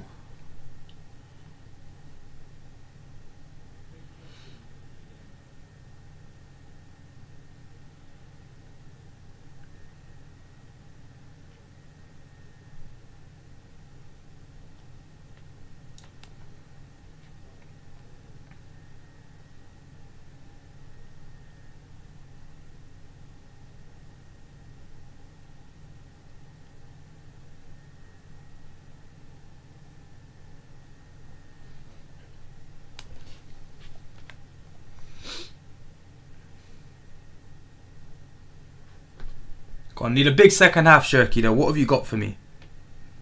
Although I think it would be poetic if Foden came on the pitch and scored off the bench. I do think that would be poetic, personally, but who knows? Who knows?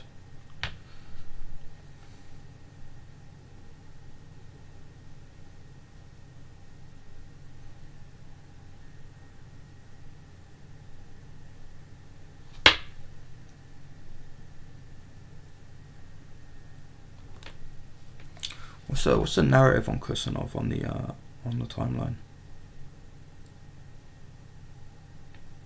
So I'm always, every time Kusanov has a good game, or anytime Kusanov plays in general, I'm always very intrigued to what Twitter's saying about him, because obviously there's the whole like narrative against him just because of that one mistake against Chelsea.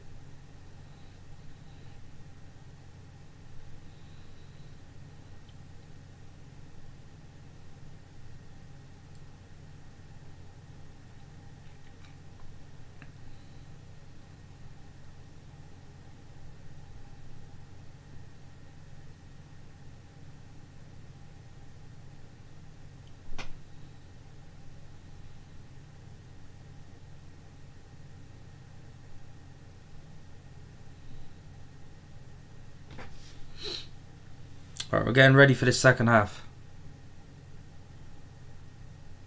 We are ready for this second half, ladies and gentlemen. What does City have for me? What does City have for me? What do Manchester City FC have for me, ladies and gentlemen? What do they have for me? What do they have for me? Like the stream if you haven't already. Subscribe to the channel if you haven't already. Because this is going to be a 45 minutes that you do not want to miss. Come on, City. Come on. Come on.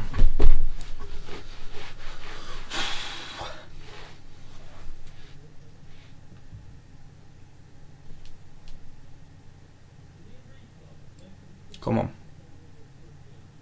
Come on.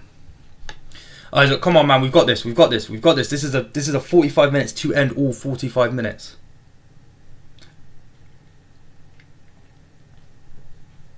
Big things to come. Big, huge things to come for Manchester City here. I do believe. I firmly believe. I firmly believe.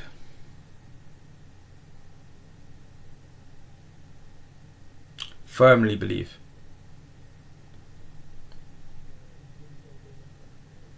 Our attacking quality is non-existent. That is true. That is true. But does anyone have that good of attacking quality against Arsenal? Let's be honest. Let's be honest. Let's be honest with ourselves. You know that. Let's be honest with ourselves. You know.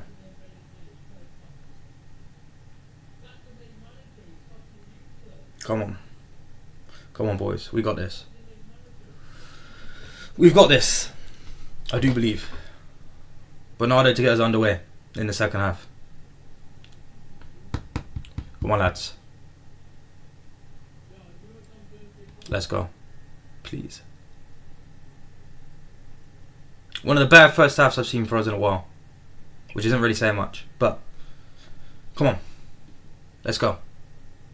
Second half underway here at Wembley. Still Arsenal 0, City 0.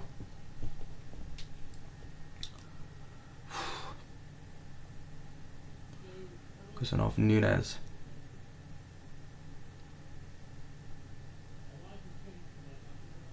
Shirky. Rodri. Now back to Ake.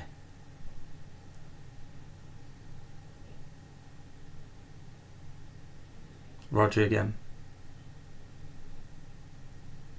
He goes out wide to Shirky.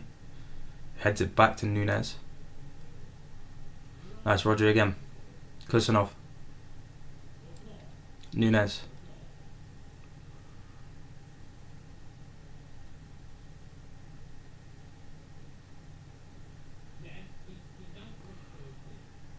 Nunez. Rodrigo. Bernardo Silva. Rodri again. Nice, Ake. Still Ake. Now Nunez again. Arsenal committing men forward for the press. Now Shirky. Now Shirky. Now Kusanov. Nunez again. Now we're keeping the ball, but we're not making any progress. And then that's a poor ball forward by Shirky, and just gives Arsenal the ball straight away.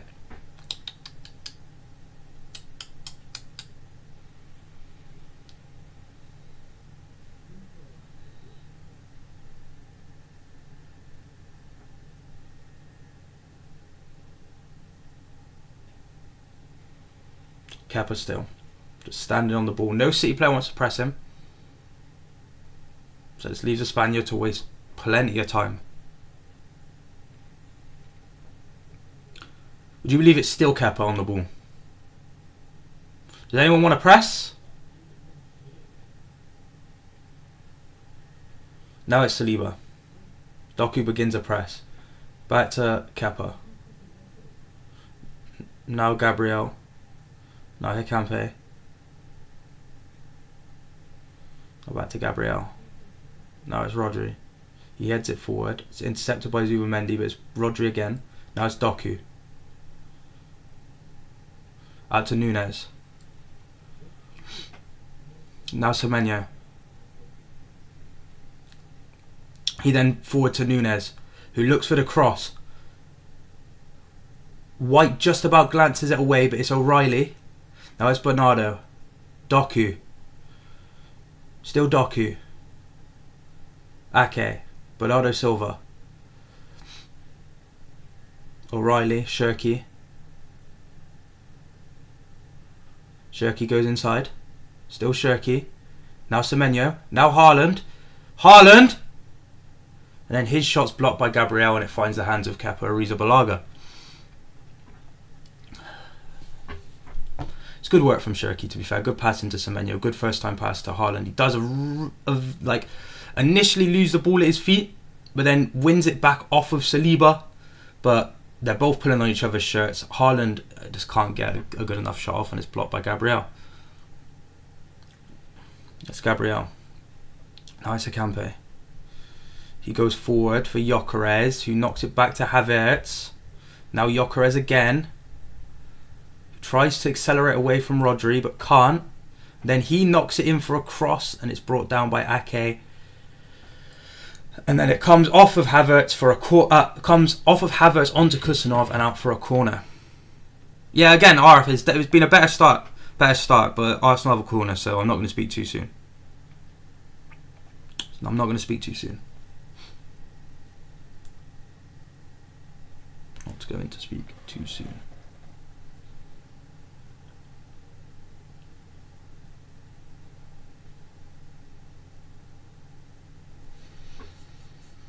Corner to Arsenal. Rice in with a corner. It's knocked down, cleared by Ake. Doku to chase it out. Headed forward by White. And then knocked down by Hikampe. But now it's Nunez. He goes for the switch out to Doku with White tracking back. But it's going to be Kepa that gets there first. Or is it? Doku wins it off of Kepa, who's out of his goal. Foul? Foul by... Is that foul by Kepa? And now it's a free kick to City. What is just... Kepa lost his mind because he rushes out for the ball. The ball comes from Nunez. It's an excellent ball.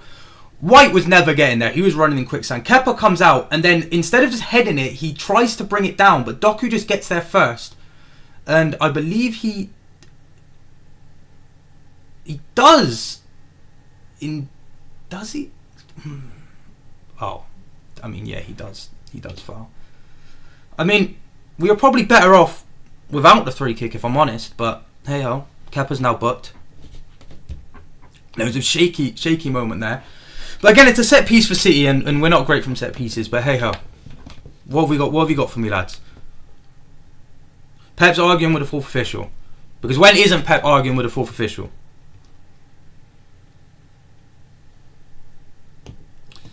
Your guess is as good as mine, RF, because we still had the ball and we were probably in a better position. Because he cuts that back to Haaland, I believe Haaland scores. Semenyo on the free kick. Antoine Semenyo for Manchester City over the free kick. What have you got for me, Antoine? Your name's on the back of this shirt as well, so come on.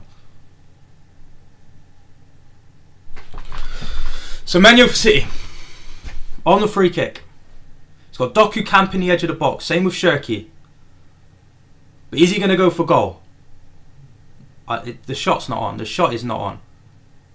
Oh my god, that is the worst free kick I've ever seen. Semenyo, what is that? Hang your head in shame. That is the worst free kick I can't.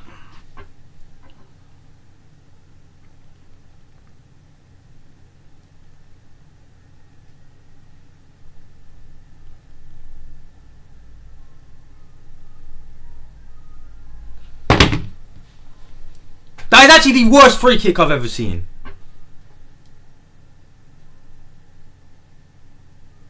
Semenyo's lost his mind. Good header by Ake. Now it's Rodri. Back to Nunez. He tries to hook it clear, but it's blocked by Gyökeres, but it goes straight into the hands of Trafford.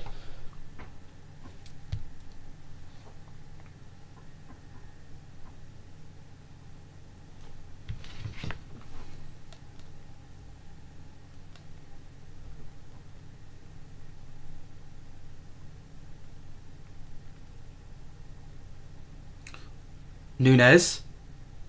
Oh.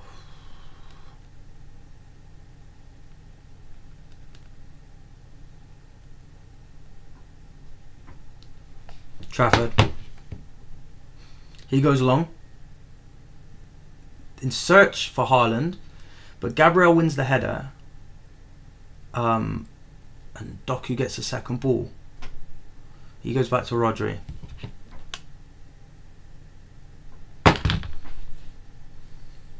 Kusanov. Ake. Rodri. Bernardo Silva. He squirms past Zubamendi, and then has Rice on the floor. Haaland. Now Doku. His pass intercepted by White, but it's won back by O'Reilly. Doku. Doku gets a cross in. There's absolutely nobody in the middle. Absolutely nobody in the middle. It goes to extra time and then penalties.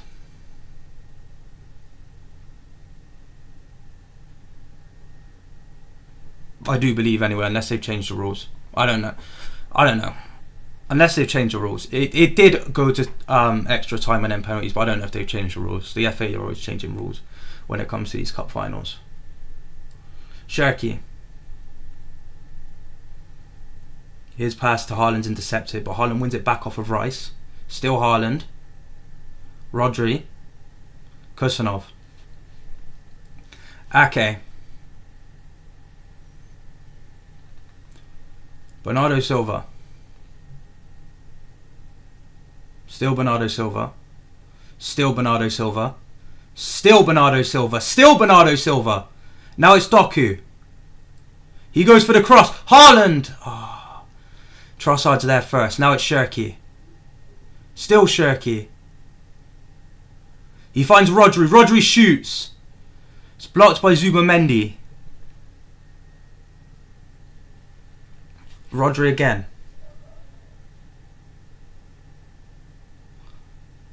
Bernardo Silva. He's got Cherki on the overlap. He finds Cherki. And then he finds Semenyo. Back to Cherki. Still Cherki. Still Ryan Cherki. And then his pass is intercepted by Trossard. Then it's out by Trossard. It's Ake that gets there first. He finds Doku. Doku can run at Ben White. He keeps the ball in play. Still Doku. Cuts inside. His cross intercepted by Rice. And now it's Saka to get the ball out. Again only as far as Ake. And now it's Doku again. O'Reilly. Cherki. Back to Kusanov. Rodri. Go on, see. Make this sustained possession count. Make this count. Kusanov. Nunez. Now Semenyo. He can run at Campe again. He does. Cuts inside. Semenyo! And it's wide. And it's wide.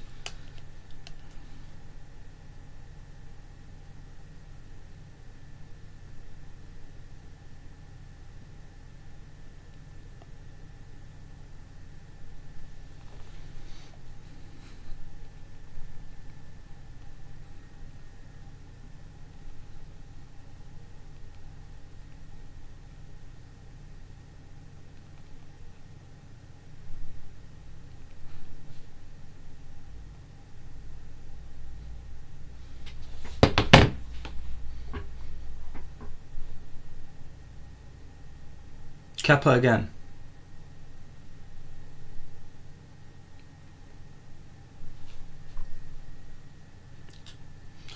We're approaching the hour mark now and it's still 0-0.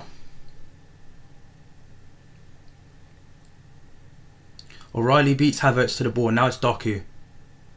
He's going to cut inside of Ben White. And then go at him again. Still Doku. He plays it into Shirky. Shoots. Blocked. And now Havertz can go the other way. But he's tackled by Nunez. And now it's Rodri. City playing with some actual energy now. Bernardo Silva. O'Reilly. Rodri. Out wide to Semenyo. He brings it down. He then tries to go inside. Campe gets a foot on it, but still Semenyo's ball. Havertz presses it, but it goes back to Kusanov. Yeah, now Kepa's time racing is nuts. Especially at 0-0. Kusanov still getting pressed by 2 Arsenal players. No options. Goes back to Ake. And then back to Trafford. Then Trafford out to Nunez. Nunez to Semenyo. And then back to Nunez. Who's got Haaland ahead of him. And he plays Haaland. And it is Erling Haaland. He cuts inside of Saliba. But Saliba's there to get a foot on it and take it away from the Norwegian. Now it's back to Gabriel. Rice. Campe. And then forward, but it's intercepted by Rodri. Now Rodri again. Now Bernardo. Now Shirky. Still Shirky. Still Rayan Shirky. Now Rodri. Shirky. Yeah, RF, this is actually good football from City. I'm enjoying what I'm watching so far. Hopefully, again, we can make it count. Hopefully. Because usually when we play like this, it's all for nothing. But, come on. Rodri. Crosses it in to find Haaland. Saliba out. And then it's Ake takes the touch. Ake. And again, it's cleared by Arsenal. Only as far as Kusanov, though. Brings it down nicely. And then goes to Rodri. Rodri's got runners ahead of him. And then dinks one out to Bernardo Silva on the right. Now it's Bernie. Inside to Shirky. Shirky crosses. O'Reilly! Yes! Get in! It's a howler from Ariza Balago. I don't care! It's O'Reilly with a goal! It's beautiful stuff. Beautiful, beautiful stuff. On the hour mark as well, on the stroke of the hour mark, City take the lead at Wembley. And we did make it count. We did make it count. Huge from O'Reilly, huge.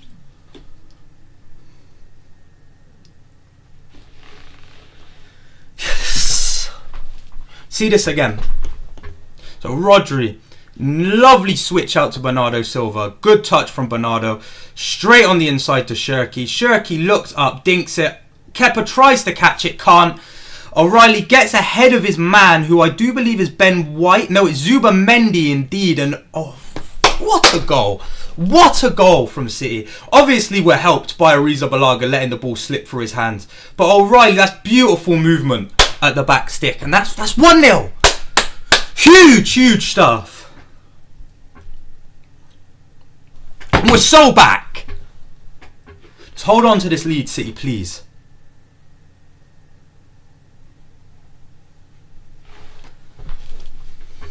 Beautiful stuff. Just half an hour to go, lads. Half an hour to go.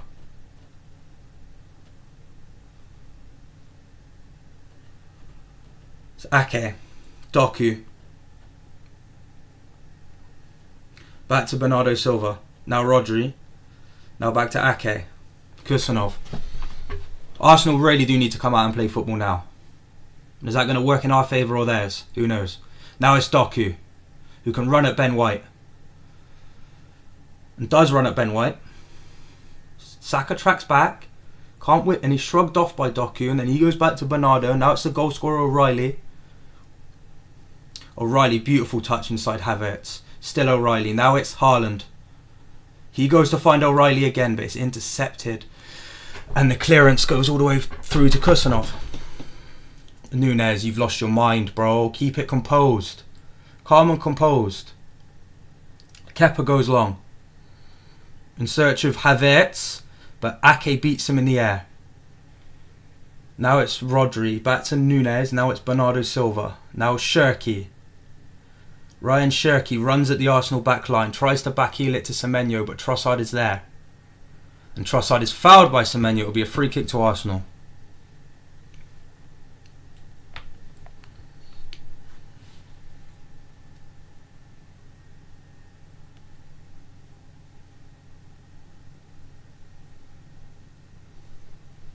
Raya does not look happy on the bench right now.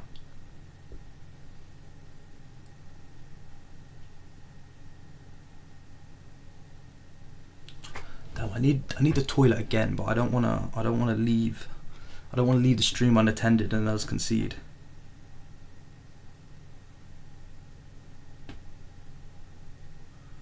Why have we just kicked the ball straight out for an Arsenal throw?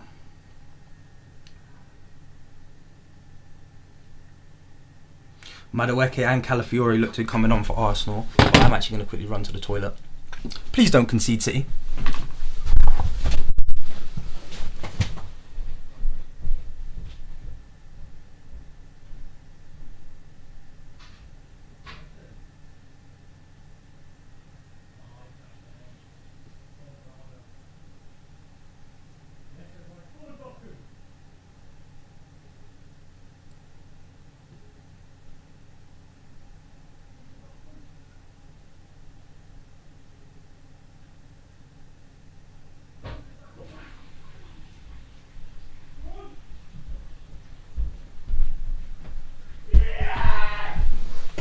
What?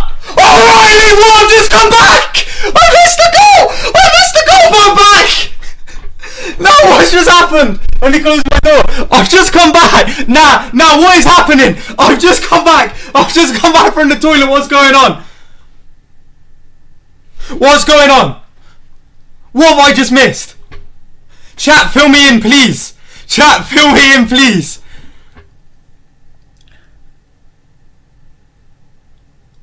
What have I just missed? What have I just missed? Someone, please! What have I just missed?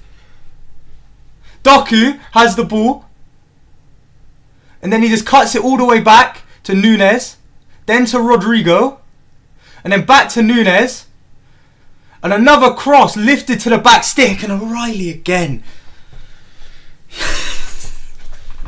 I literally step foot in my room and I just see O'Reilly celebrating. Nico O'Reilly, bro. That's my star boy right there. That's my star boy right there. On the biggest of stages. On the biggest of stages. On the biggest of stages.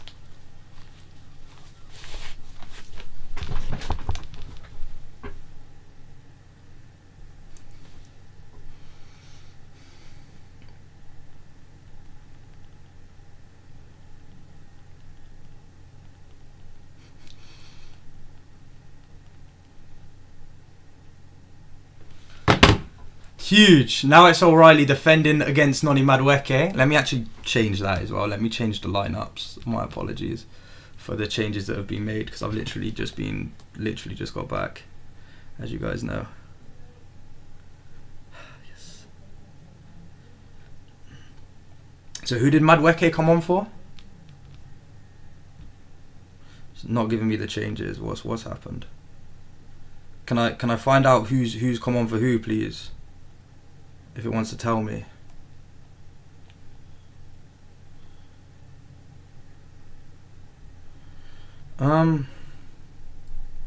Yeah, you know what? Unfortunately, you're not getting the lineups updated.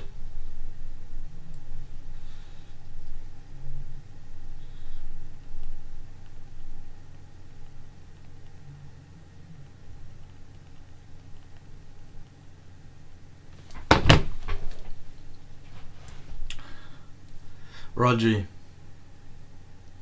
Come on, City. Just hold on, lads. Doku.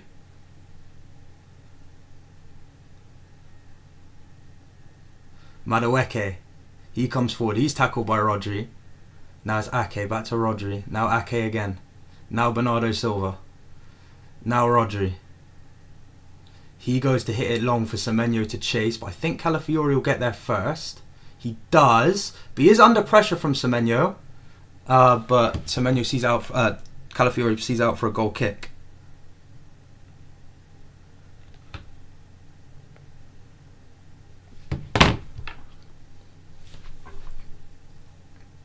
Now it's Gabriel, Kepa, Saliba. He goes forward to Madueke. He goes inside to White, but he's dispossessed. Now it's Doku. Doku cuts inside. Still Doku.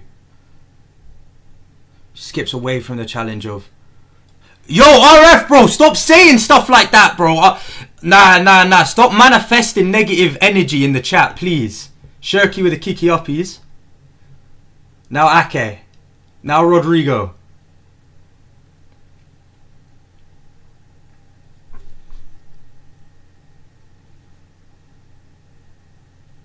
That's a foul from Ben White on Ryan Shirky. 100%. And it will be a yellow card for Ben White. Come on, lads.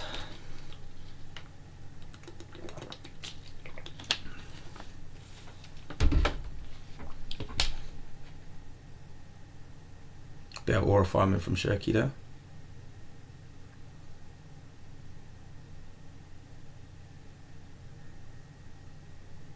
And Pep with a head shake. He is not impressed. He is not impressed at all.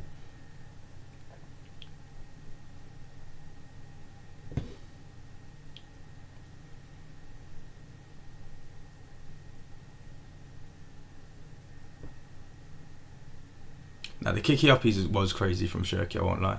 O'Reilly on the free kick. He goes back to Bernie. And he goes back to O'Reilly with a bit of a scuffed pass. Then he goes back to Ake. Now O'Reilly again. And his pass inside is intercepted by Saka. Now it's Noni Madueke. Still Noni Madueke. He's being chased down by Ake. And he goes out for a goal kick.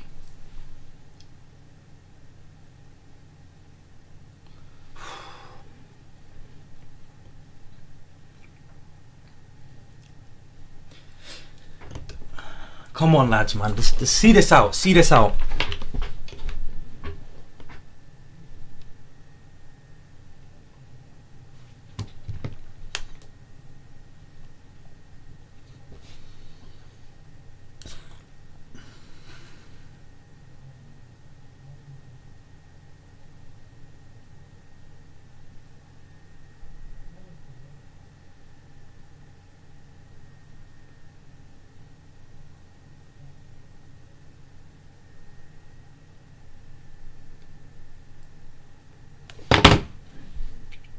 O'Reilly now on the throw. He goes inside to Semenyo. He has the ball taken off him by Rice. And now it's Gabriel. Calafiori. He's pressed by Shirky and has to go all the way back to Kepa. Now it's Rice. Calafiori. Kepa. Saliba.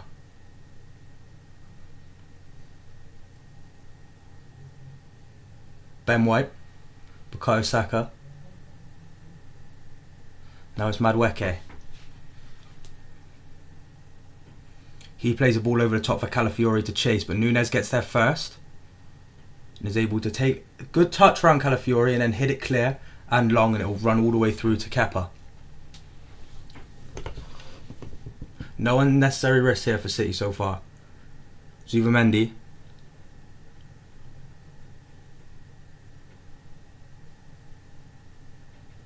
Saliba.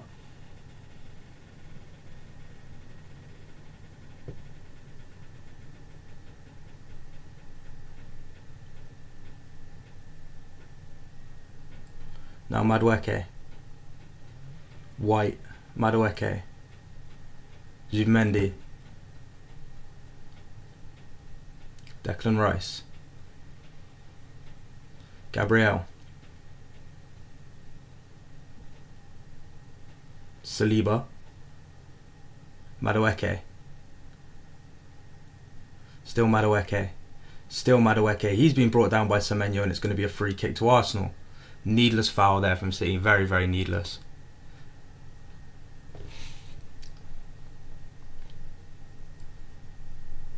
Declan Rice, don't do it to me, bro. Don't do it, Declan Rice. Don't do it. Don't do it.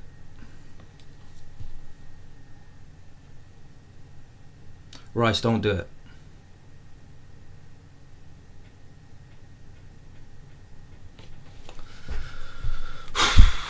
Don't do it, Declan. Don't do it.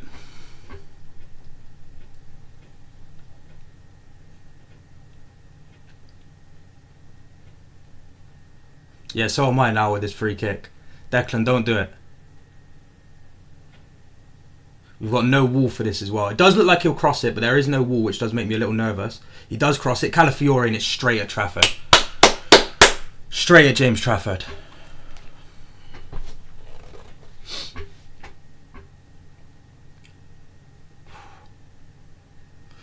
Now it's Shirky up the other end.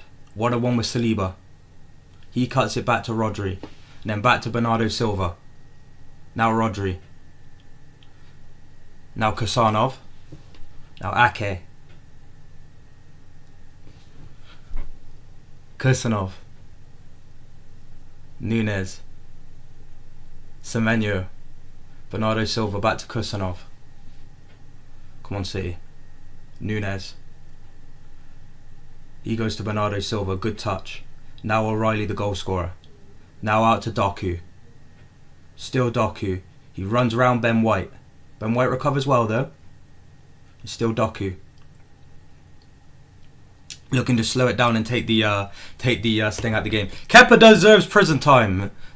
Chatter VIP EZZ8913 with the shield next to his name. I could not agree more, my friend. I could not agree more. Now it's Kusanov. Shirky.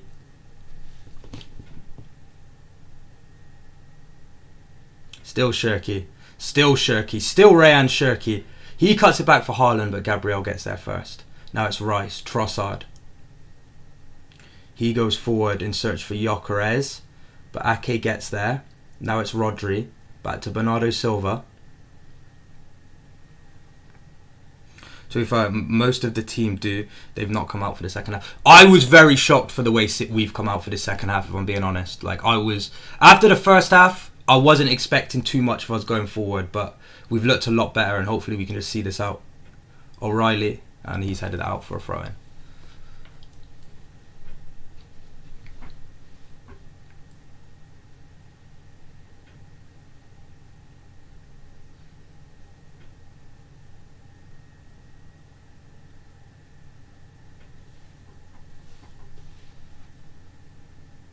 Saliba. Rice. Now Gabriel. This is the start of Arsenal's collapse. I can already see it. Bro, don't even talk like that. Don't give me false hope. Now it's Saka. Trossard. Zubamendi. He knocks it over the top for Saka, who then hooks it back across, and then O'Reilly hooks it clear. Haaland then knocks it forward in the search of Doku, but only finds Saliba. Now it's White, Saliba, Rice, Ben White. He's got Noni Madueke ahead of him. Now it's Madueke. Madueke tries to go inside Bernardo Silva, but he puts a stop to that one. Then he goes to Doku. Still Doku. Then he plays it off of, I think that was Zubamendi for a... No, Ben White for a throw-in. Now we're actually done by Silva left back. I can't even say playing out of position because he's actually playing left back today. But nah, Silva left back being played out of position is top five memes to come out of Ultimate Team this year though. Kepa, Gabriel, Rice, Nunes is just absolutely clattered into Calafiore and given away a free kick high up the field. Martinelli is getting ready to come on. So is Savinho, and they're both just chatting to each other. I don't think that's a...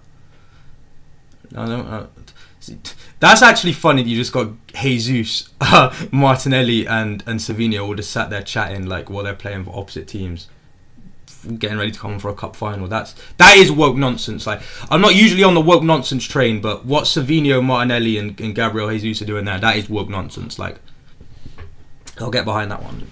lighting's went a bit mad. Let me turn my big light on. Oh, there we are. That looks a bit better. That looks a bit better. I don't look as pale now. Trossard. He heads it back to Calafiori, who takes a touch and then shoots, and it's wide. And it's wide. Come on, lads. Nothing silly now. Has Calafiori cut his hair?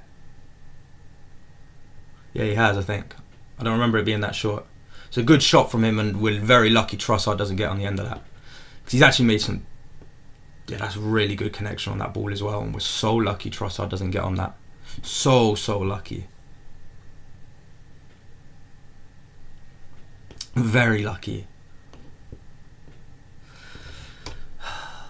I don't care if he's played in the run-up to the final. Kepa should have never started. He looked shaky in the run.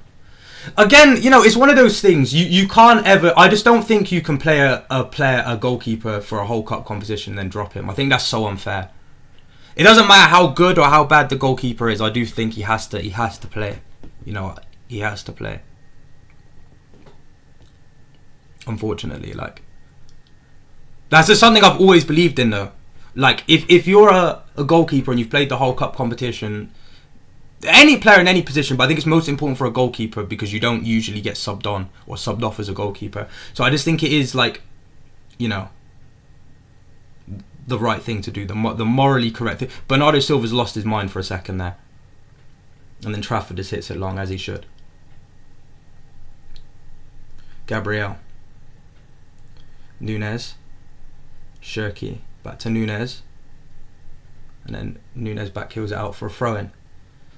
Now it's Trossard on the throw. He goes back to Zubamendi. Then chips it up for Rice. But Kusanov gets there first. Now it's Rodri.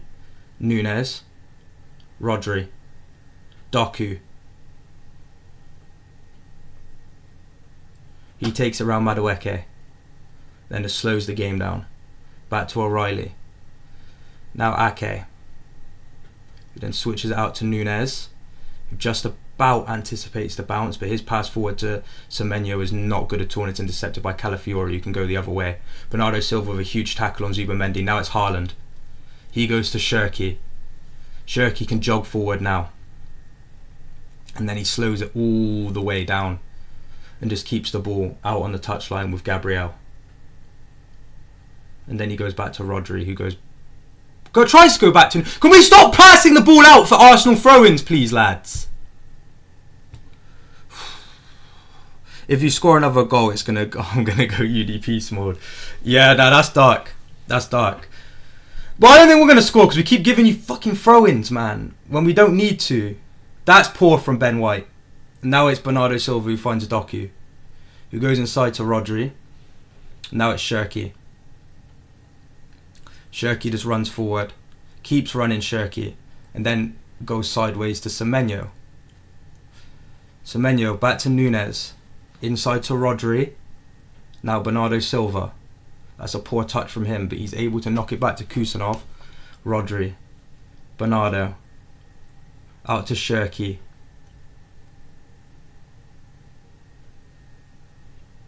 Now Bernardo. Now Nunes. Now Shirky. Back to Nunes. Kusanov. And then to Ake. That was a bit nervy there. Now it's Doku. Do we need to make subs? I don't actually think so. Saliba gets there before O'Reilly and then goes back to Kepa.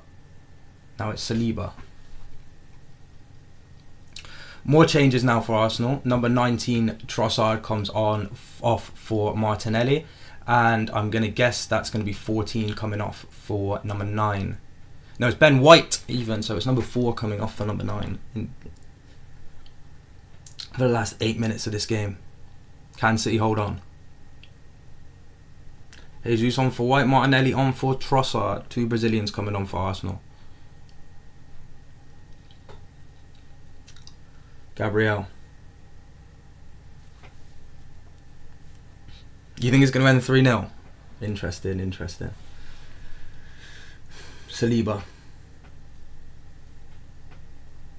Gabriel. Saka. Shrugs off Rodri. Now it's Calafiori. He goes out to Martinelli, who then knocks out of play for a City throw-in. Arteta hasn't done the chase the game DLC, which he doesn't have.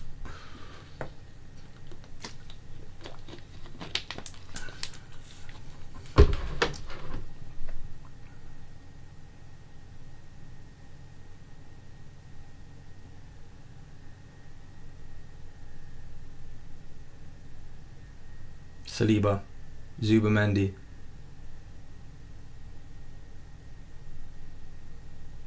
Now it's Gyökeres who tries to hook it out wide for Martinelli, but instead hooks out a play for a throw-in.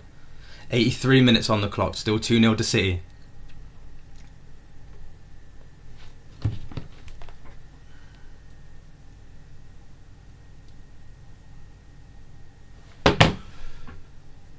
Now it's a throw-in to Arsenal, apparently. Fuck's sake, man. Can we actually keep the ball on the pitch? Saliba. Zubamendi. Gabriel. He hooks it forward in search for Madueke. He brings it down. No, he doesn't. Never mind. He's now put it out for a... He's miscontrolled it and put it out for a City throw. Bernardo Silva. Forward to Doku. Goes past Jesus. And then cuts it back. Just about keeps it on the pitch and goes back to O'Reilly. Who then goes back to Trafford. Nothing crazy now, James. Nothing crazy. Nothing crazy. And then he hooks it out to Nunez, who heads it inside to Shirky,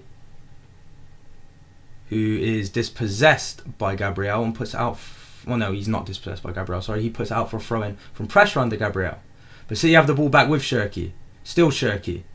Still Rayan Shirky. Now he's been fouled and that's going to be a free kick. Tell you what, I actually think the ball might be glued to Rayan Shirky's feet, if I'm being totally honest with you. Like, there is the potential that the ball is glued to Rayan Shirky's feet. There is always the potential that that is the case. Doku. It's a foul by Rice. Free kick again to City.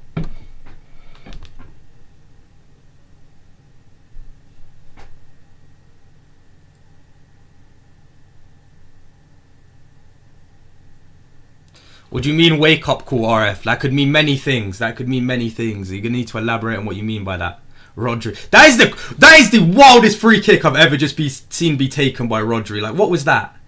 And then it's another throw into City. Oh, you mean in like that sort of sense? Never mind. Arsenal fans leaving the ground already.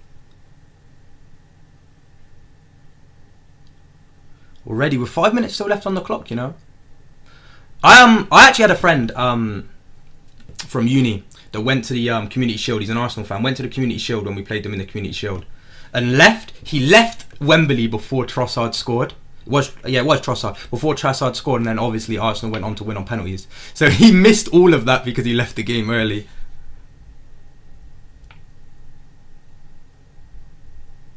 O'Reilly on the free kick. He goes back to Kasanov. Now it's Nunez, and now it's Shirky. Still Shirky. Then he's dispossessed by Calafiori, and then he plays the ball inside to Jesus. Jesus shrugs off Haaland, and then spins Haaland, and then it's still Jesus, and then he goes back to Saliba. And now it's Gabriel. Zubamendi. Calafiori. He goes inside to Jesus, who's dispossessed by Doku. Now it's Shirky. He's then dispossessed by Jesus. Tell you what, Jesus is up for this. And I don't like that. Jesus is absolutely up for this. He goes inside to Saka, but it's intercepted by Rodri. Then he tries to pass to Doku, but it's short and intercepted by Gyökeres. But Nunez gets there first and puts it out for a throw-in. 3 minutes left of additional time here. Throw-in for Arsenal, taken by Calafiori. Come on, hold on, City, hold on. I don't think there should be too much added time either. But it all depends on if Arsenal equalise. Not equalise, get one back, sorry. Touch wood, that won't happen. Throw-in from Calafiori. It's cleared by Semenyo. Only as far as Martinelli. City was still everybody behind the ball. Rice, he goes long in search of Gabriel, but he goes over him and finds Madueke. Madueke with the cross. Jesus back post. Trafford keeps it out. Gyökeres takes the touch. No penalty. And then Bernardo hucks it clear for Doku to chase, but Saliba will get there first. What just happened? City, come on. Calafiori.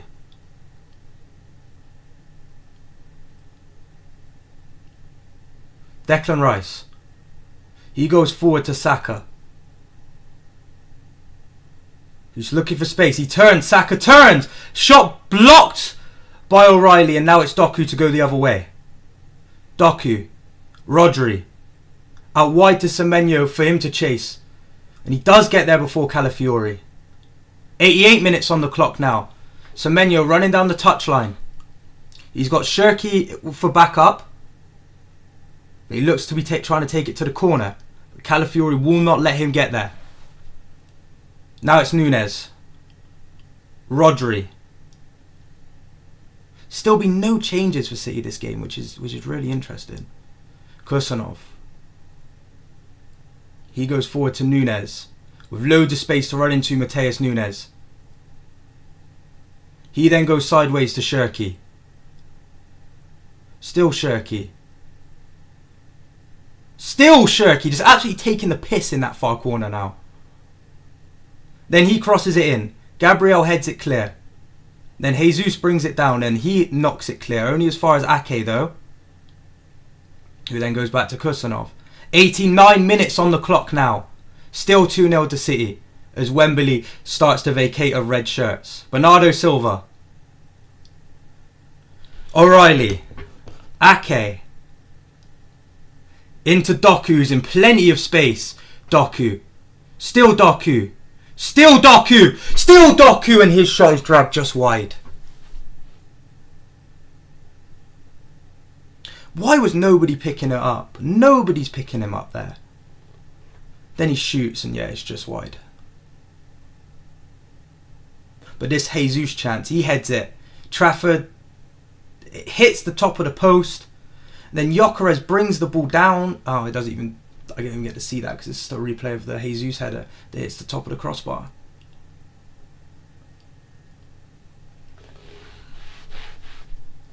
Go on, the electronic board go up, please.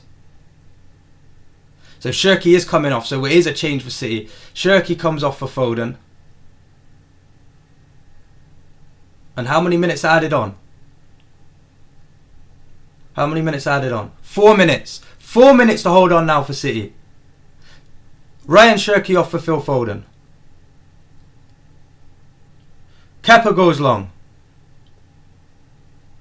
Gyökeres flicks it on, but he can only flick it on to Kusanov. Kusanov launches it long for Doku to chase. Rice heads it down. Bernardo Silva heads it back forward. Intercepted by Rice. Now it's Noni. He's tackled by Bernardo Silva and it goes out for an Arsenal throw-in.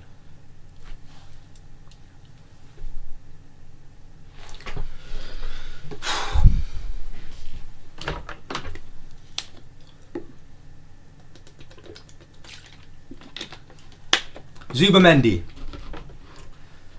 Gabriel. He goes forward. His pass is intercepted by Nunes. And it's still Nunes. He goes to Doku. Doku turns. He launches it forward for Haaland to chase. And it's through to Kepa, who launches it back into the midfield. And it's Doku that brings it down past Saka, but it goes into the path of Noni Madueke. Now it's Rice. Noni Madueke. And he passes it straight off the pitch for a throw-in. So O'Reilly to take the throw-in.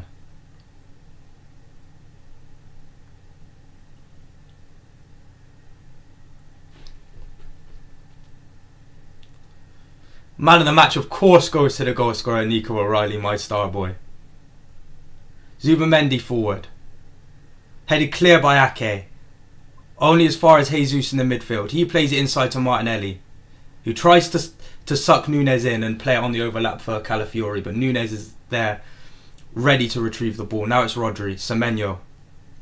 He goes to push it past Martinelli, but it goes out for a throw-in.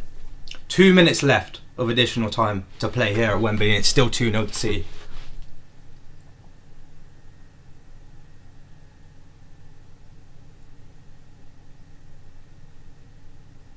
Now it's Noni. It's Madueke. He crosses it in. Back post.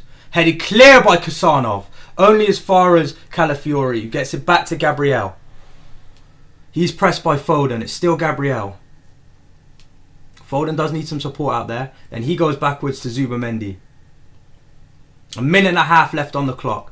Zubamendi just inside the City half now. Halfway through the City half. No options for him, so he has to go back to Saliba. Now it's Madueke. He can run at O'Reilly. Does run at O'Reilly. Does get past O'Reilly. Madueke back to Saka, and that's intercepted by Rodri. And Doku can take it up the other end of the pitch with just 1 minute left on the clock. He blitzes past Saka. Still plenty of energy left in Doku's legs. He goes back to Foden, who then goes back to Ake, who then goes to Bernardo Silva. 1 minute left on the clock here at Wembley as Madueke fouls Rodri.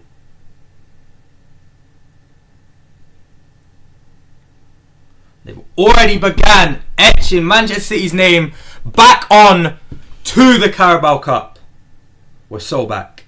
We're so back. Haven't won this competition in 5 years. I think it's 5 years. 4 years maybe, 4 years. Haven't won this competition in 4 years, but we're back. But we're back. We're so back. We're so back! Trafford, hoofs it long. Haaland brings it down. And what is it they say? What is it they say? Something, something, stay humble, I believe. Something, something, stay humble, I believe, because the final whistle has just gone. And Manchester City are League Cup champions, all thanks to my star boy, Nico O'Reilly, ladies and gentlemen. We are League Cup champions again. And it may not be the biggest competition in the world. It may not be the Champions League. It may not be the Premier League. But it's the first bit of silverware you can win this season. And it comes back to Manchester. And if that is not worth a like on this stream, then I do not know what is. Then I do not know what is. Ladies and gentlemen, I don't know what is. If that's not worth a like, then I do not know what is. And believe me, there will be a match reaction out after this game. Trust me. Trust me. Trust me. Because City are back. For now anyway. But that's all I have to say for today's stream, ladies and gentlemen. That's all I have for you for today's stream. If you enjoyed the stream, please do like the stream. Subscribe to the channel if you haven't already. And stay around on the channel for my match reaction to Manchester City winning the League Cup against league leaders Arsenal. No quadruple for them. No quadruple for them. All the Arsenal fans that are usually in my chat to banter me, talking quadruple talk, they're no longer here. They're no longer here. I'm looking side to side, far and wide, and I cannot see them doing the quadruple talk in my chat. I cannot see them. Where have they gone? Where have they gone, ladies and gentlemen? Where have they gone? Because we may not win the Premier League. We may not. We definitely will not win the Champions League. We will not. But we will not go trophyless again. We will not. It will not happen. Impossible. Impossible. Thank you, Nico O'Reilly. But if you enjoyed today's stream, please do like the stream. And that's all from me today. Stay humble. Stay humble. Always stay humble. Always stay humble.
When the train started through my know.